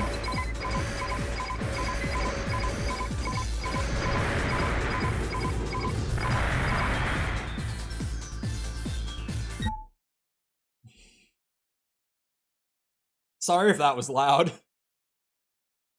If you're moving away from them and they have to chase you, oh. You don't say.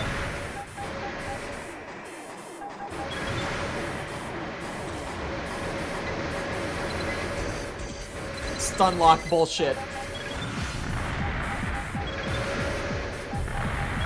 Come on, slow down.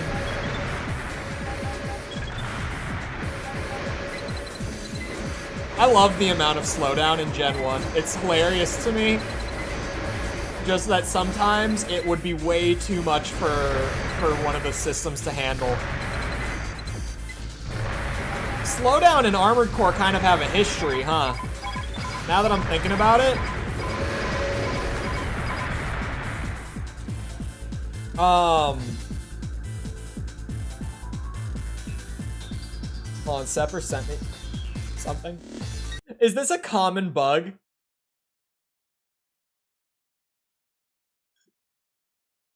How did you even find this tweet? How did you even find this? This has 2 likes and 77 views.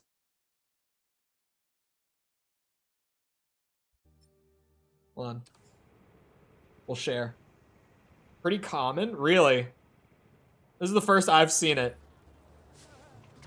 Apparently there's a bug where you can load in as a placeholder white cube in Spider-Man 2. I don't know, this looks like something worth buying a PS5 for. Personally. This is great. This is great. Thank you, Sepper, for that. This is the first I've heard of it. You know that Tom wouldn't tell me about it, you bastard.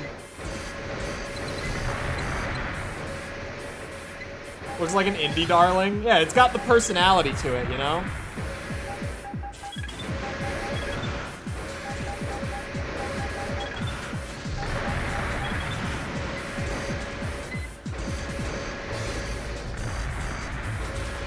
Wah! I was like in my landing stun, whatever you want to call it.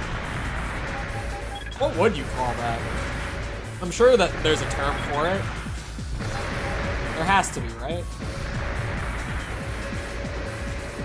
Remember when I said it's always the ones you don't expect that are the really difficult ones? This Clover fella seems to be one of those.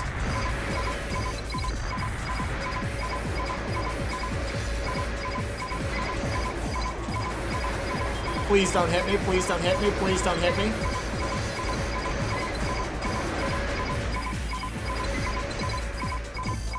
Uh-oh. Uh-oh. Shit. Fall impact? Maybe. Maybe fall impact. I don't remember ever getting slowdown. Just playing on a mid-tier gaming laptop. Oh, did you play it on DuckStation? Or did you play it on, like, an older PS1 emulator? Oh god. Oh god. Because, yeah, it's nothing to do with the... What's it? It's nothing to do with the rig. DuckStation? Really? Maybe, did you have any patches installed or anything? Like, custom patches? Because DuckStation, typically, like, across the board,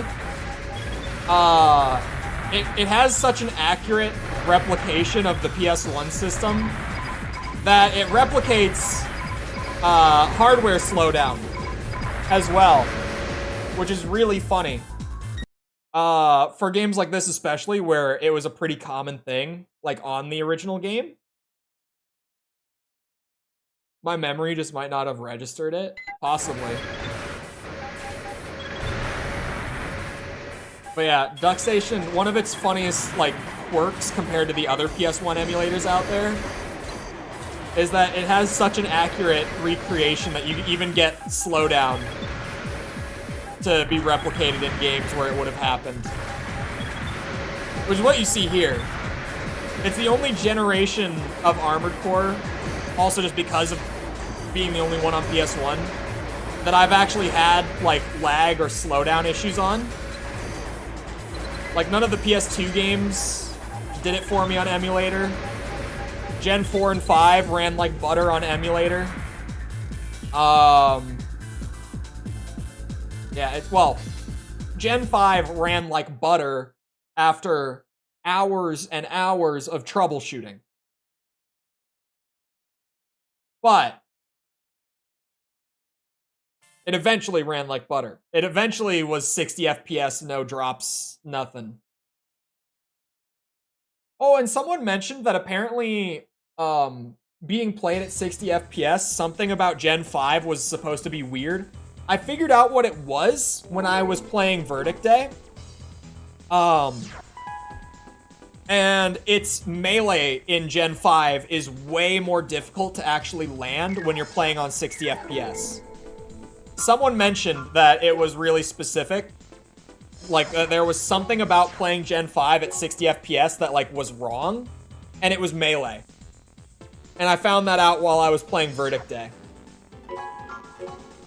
Overall, it is like, you know, I'll take the melee attacks being a little harder to land if it means going from 30 to 60.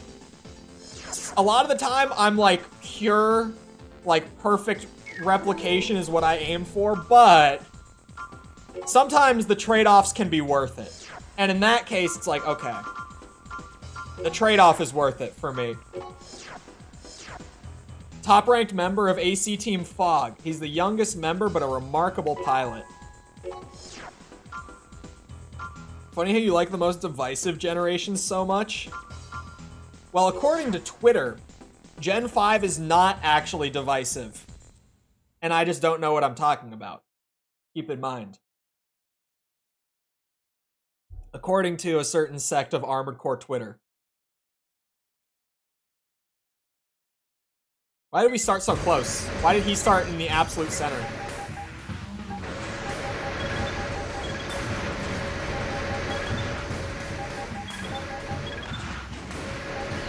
But yeah, I like Gen 5. I really like Gen 4.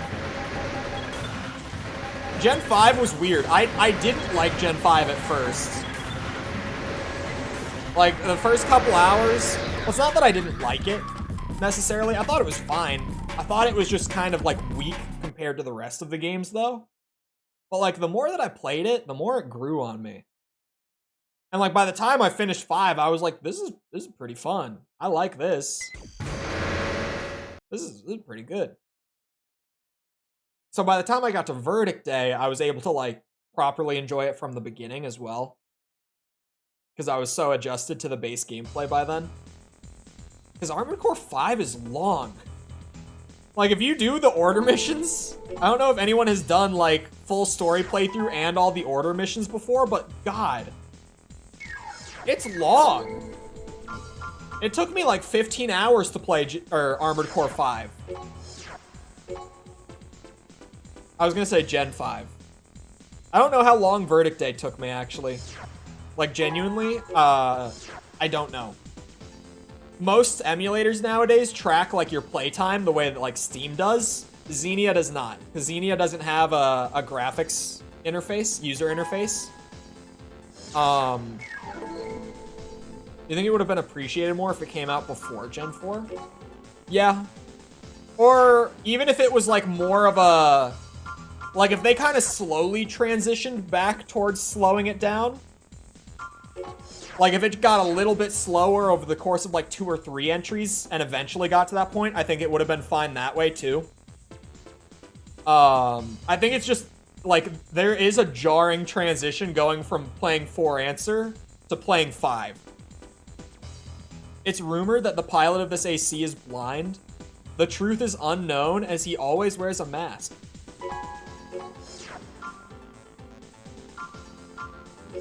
You're telling me he's blind? Allegedly? Allegedly?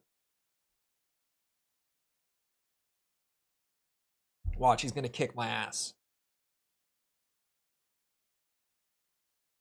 It's gonna be like matching up against that guy. Oh, I saw it on Twitter. There's a what's it called? A Street Fighter 6 player who has been, like, blind from birth, but he's, like, one of the highest ranked, like, Masters players on Street Fighter. And it's crazy because I watched that video and I'm like, I have probably one of the biggest advantages I could possibly have over this dude. And he would absolutely run my shit in on Street Fighter. Like, I would not stand a chance. That is some skill, if I have ever seen it. I mean, I'm also just not that good at fighting games, but, like, yeah. I tried Coca-Cola Lime. No, there's a lime one now. Since when is there lime Coca-Cola?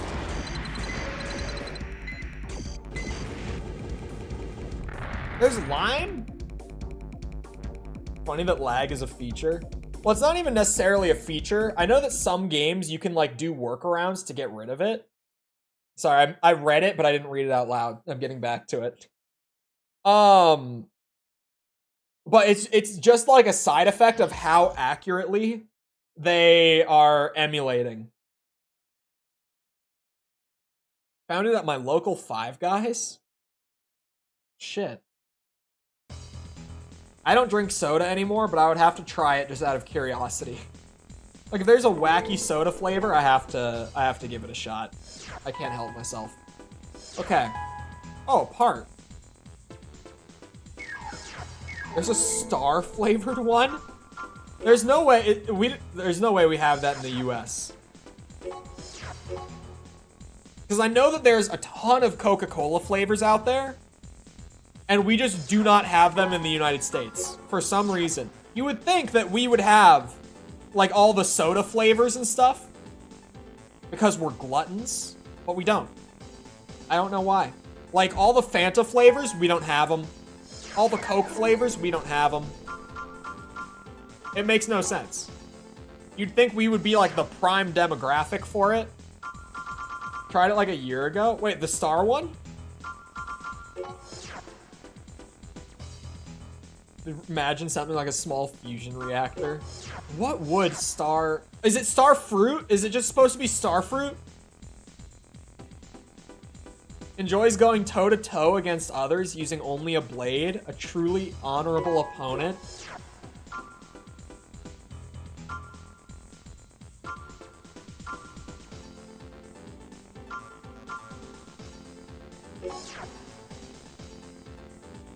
This is either going to be the easiest fight or the hardest fight on this ladder. I can tell you that much. I can tell you, this dude, he's either about to be a very easy kill or he's going to rock my shit. Which will it be? Starlight. What the hell? I would have to imagine it's Starfruit. But when you name it Starlight... Oh god.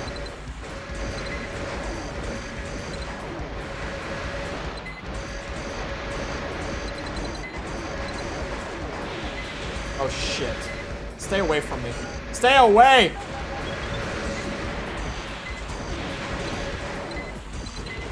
Okay.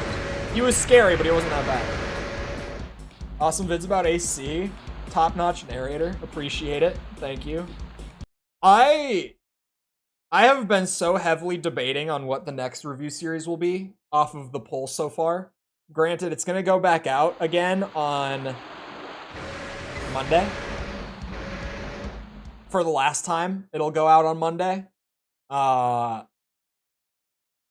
I really don't know. I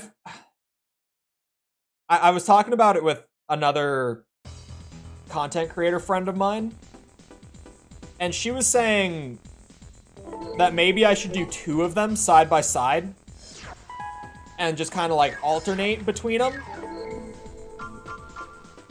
And I feel like on one hand, it's like there's less risk doing 2 of them at once. But at the same time, I don't like having 2 weeks between every video in a series. I feel like that is so long to wait if you're just watching one or the other. I don't like the idea of doing more than one at a time. Uploading and editing streams? I don't think so. At least not like in the near future, and even if I did, probably not on this channel. I'd probably start a second one. Still undefeated, he's said to have no equal. He was named after an ancient warrior. What map do I fight this guy on? Honestly, the moon map. I'll fight him on the moon map. Just do 2 videos a week at half quality. Just 2 shit videos a week. Chole VODs? Well, it wouldn't be VODs. It would be like edited down. I would probably just get an editor for it. The 9-ball music. Oh god.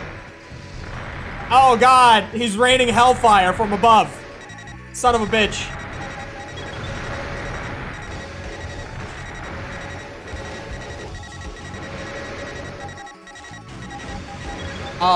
Sorry. Like, all the VODs, I don't need a VOD channel. A lot of streamers do have, like, a dedicated VOD channel. But, like, YouTube just archives them. Like, on this channel, on the live tab, so I don't even need a VOD channel. VOD channels are great for, like, Twitch streamers. Ow. But if you stream on YouTube, you just don't need it. God damn, okay. Chole Light. It won't be Metroid for the next one, though. Like, I'm debating between, like, 3 of the top voted ones. Because it's essentially... The way, at least right now with the top 3, it's Ace Combat, Metal Gear, and Devil May Cry. 1, 2, and 3 in that order, right? Ace Combat has so many games. And it has the most votes.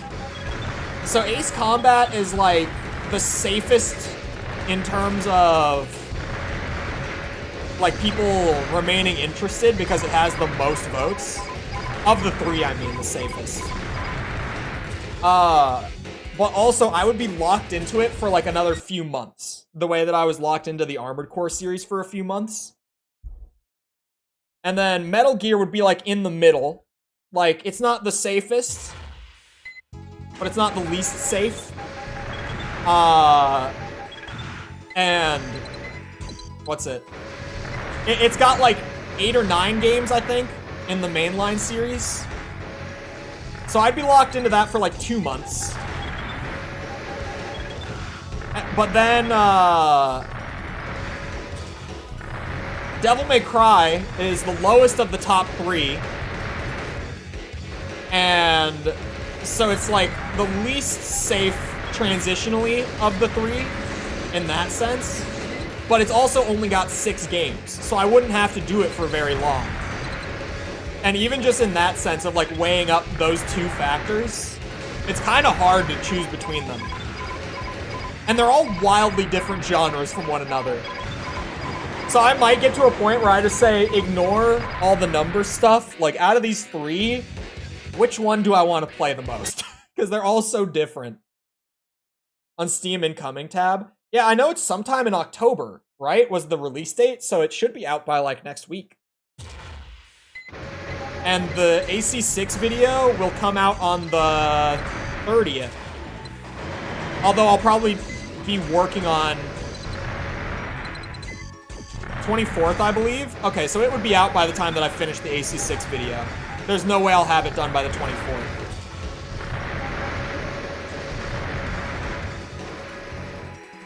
Where could someone who just became a Patreon find that list to vote? Out of, you know, sheer curiosity, asking for a friend and all that. The poll will go back out on Monday. It's a public poll. It's not just for patrons and stuff. It's a public poll. Right now, it's pinned on the Last Raven video and the 4Answer video, and it will be on the Verdict Day video. It is the last time it'll get sent out. I could probably go grab the link real quick and just throw it on stream in case anyone hasn't voted. If you have voted on it before, it's not a different poll. It's not like I'm running the same thing 3 times. Or sorry. Yeah, it's not like I'm running a whole separate poll 3 times. It's just the same one. I just keep sending it out to be like, hey, if you haven't voted on this yet, you should.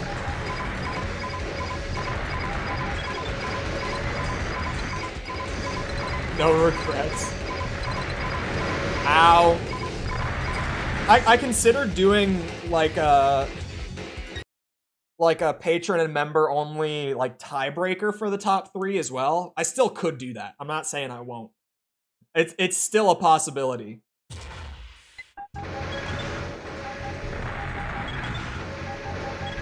The amount of content in them is also abnormal. Or sorry, yeah. The content in Metal Gear, from what I know, is odd. Like, it's unique. I'll say unique, not even in like a joking way, but like it's so itself, I guess. Like, there's nothing that you can really compare to it. At least not accurately. Like, it's just so different from everything else out there. And then, like, Ace Combat is kind of unique to itself, too. At least it's, like, the best of, like, arcadey flight sim, right? And then Devil May Cry, like, started a genre that even now, like, it's a popular genre, as in, like, you know, pretty much anyone who plays games regularly has played, like, Devil May Cry or God of War or Bayonetta. He flew out of the map. The missiles launched him out of the map. He hit the height limit and went past it. But yeah, the remake of Metal Gear Solid 3 will probably be next year, I would assume. We still only have, like, the reveal for it. Is that 100% then? Also, thank you, Raiden. There's no third. I was trying to find a third one. It played the credits. It's playing the credits. I am assuming that's 100% because it's playing the credits.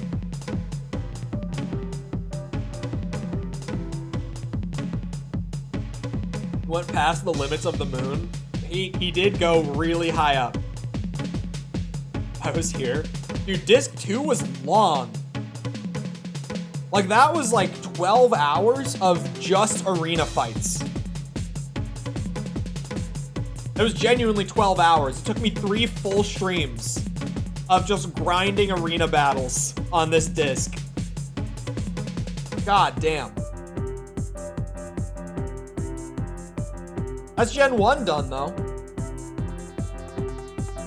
I might... My plan was if I finished it today that I would jump straight to AC2. But yeah, I might do AC2 next time since there's only like 10 minutes left of stream. I might just save it. Master of Arena has arena battles? So many. So many. Yeah, I like arena. Here's a new thought after 100%ing Master of Arena. This is too much arena. Arena is great with the balance of the missions also being included. Or like Ninebreaker. Ninebreaker is advertised as being an arena game. But it's like a 3-hour arena climb, if even. Right? Why did that get deleted? Oh. G.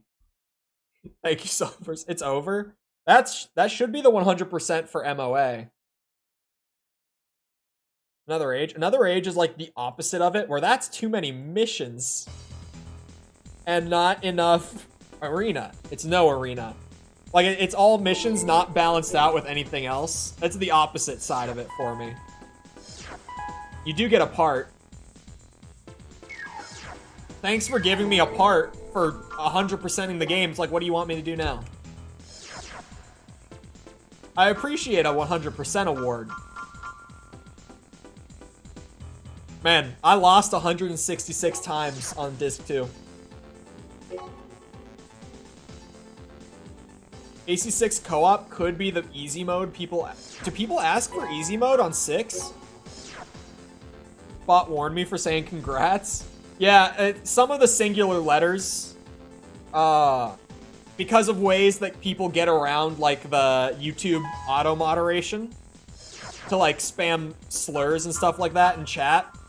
Some singular letters, the bot will just, like, clear the chat real quick, or clear your chats real quick, as, like, a safety measure.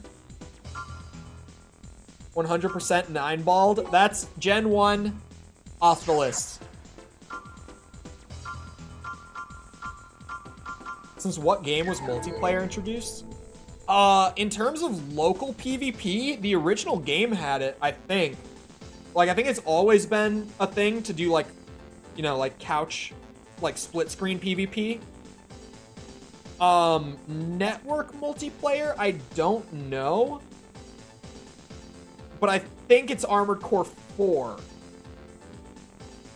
I think it's Gen 4 that first brought in, like, network multiplayer. Is the easy mode? People summon players to do boss fights for them? Yeah. Honestly, the easy mode in FromSoft games can be builds. For Another Age. Wait.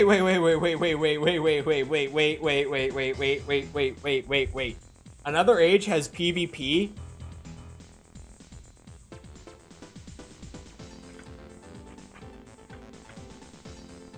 No, it doesn't. Tell me it's...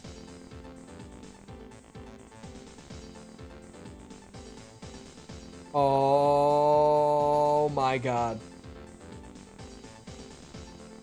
This makes me hate Another Age even more. This makes me hate it even more. This is from Deboki. Another Age PvP. This game had PvP. How did they have PvP and not have an arena? This is an arena map. Like this. Yeah.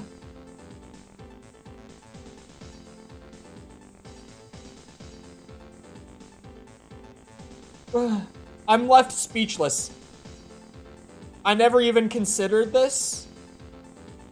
You know, that this game might have had PvP. That's insane. They had PvP. They had maps for PvP. But they didn't have an arena.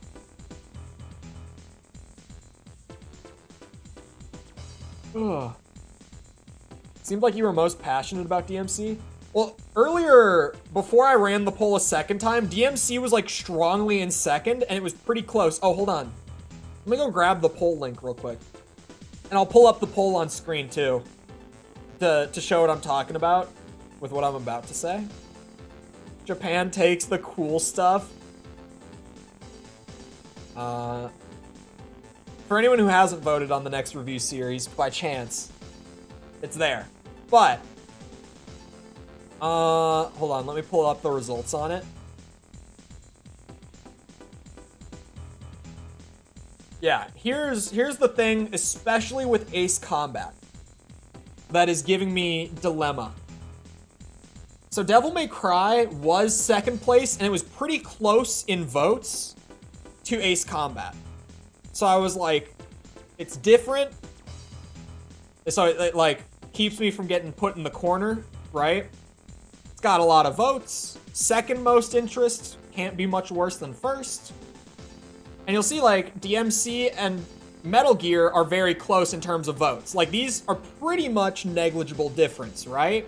Like 5.33%, 5.22%. But the difference between Ace Combat and Metal Gear, like just first and second place, is really big. It's a 40 vote difference. It's like 2.2% difference, which it's 2.2% in terms of like 1,700 votes. So 2.2% might not sound like a lot, but it's kind of a lot.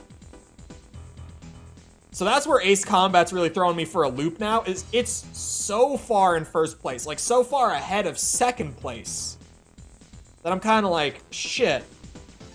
I feel like it would be wrong of me to not do it. Which is where I started to consider maybe I do Ace Combat and either Metal Gear or DMC, one or the other. Because again, these you could pretty much swap these out. They're so close right now. This poll can change this week, and it probably will change this week. Like, you could see DMC come back up to second pretty easily. Ace Combat will not fall from first this week. Hell, like, DMC could go up to second. Souls could go up to third. And Metal Gear might even fall out of the top 3. Like, things can change because of how close these are in votes pretty drastically when it gets run again. And I like the idea of doing 2 at once, but like I said, I really don't like the idea of having 2 weeks between videos, right? Follow what you're most excited for? Well, I'm excited for what people are excited for, right? Like, yeah, I've already played the DMC games. I know that I love them and all that. But, like, at the same time, it's more exciting even for me when more people are excited about it. I talked about Ace Combat before. Like, my only hesitation with it is just that, what's it called? It's also, like, arcade sim hybrid, like Armored Core. And even when I was talking about it with False, my streamer friend False, who you guys might have seen in chat, or you might have gone to her stream when I was on there, whatever. I was talking about it with her privately, and she was like, as someone who has not played either of these games, from like an outside perspective, they do kind of seem like just 2 variations of like the same thing, generally, right? She's like, they seem like they're about the same, it's just one is with mechs and one is with jets. And I'm like, that's pretty fair. It kind of is like that, honestly, at least from what I've seen of Ace Combat. I'm surprised Nier is that high. I think everyone is surprised that Nier is this high. I'm surprised Kingsfield is this high. There are things that surprised me on this, for sure.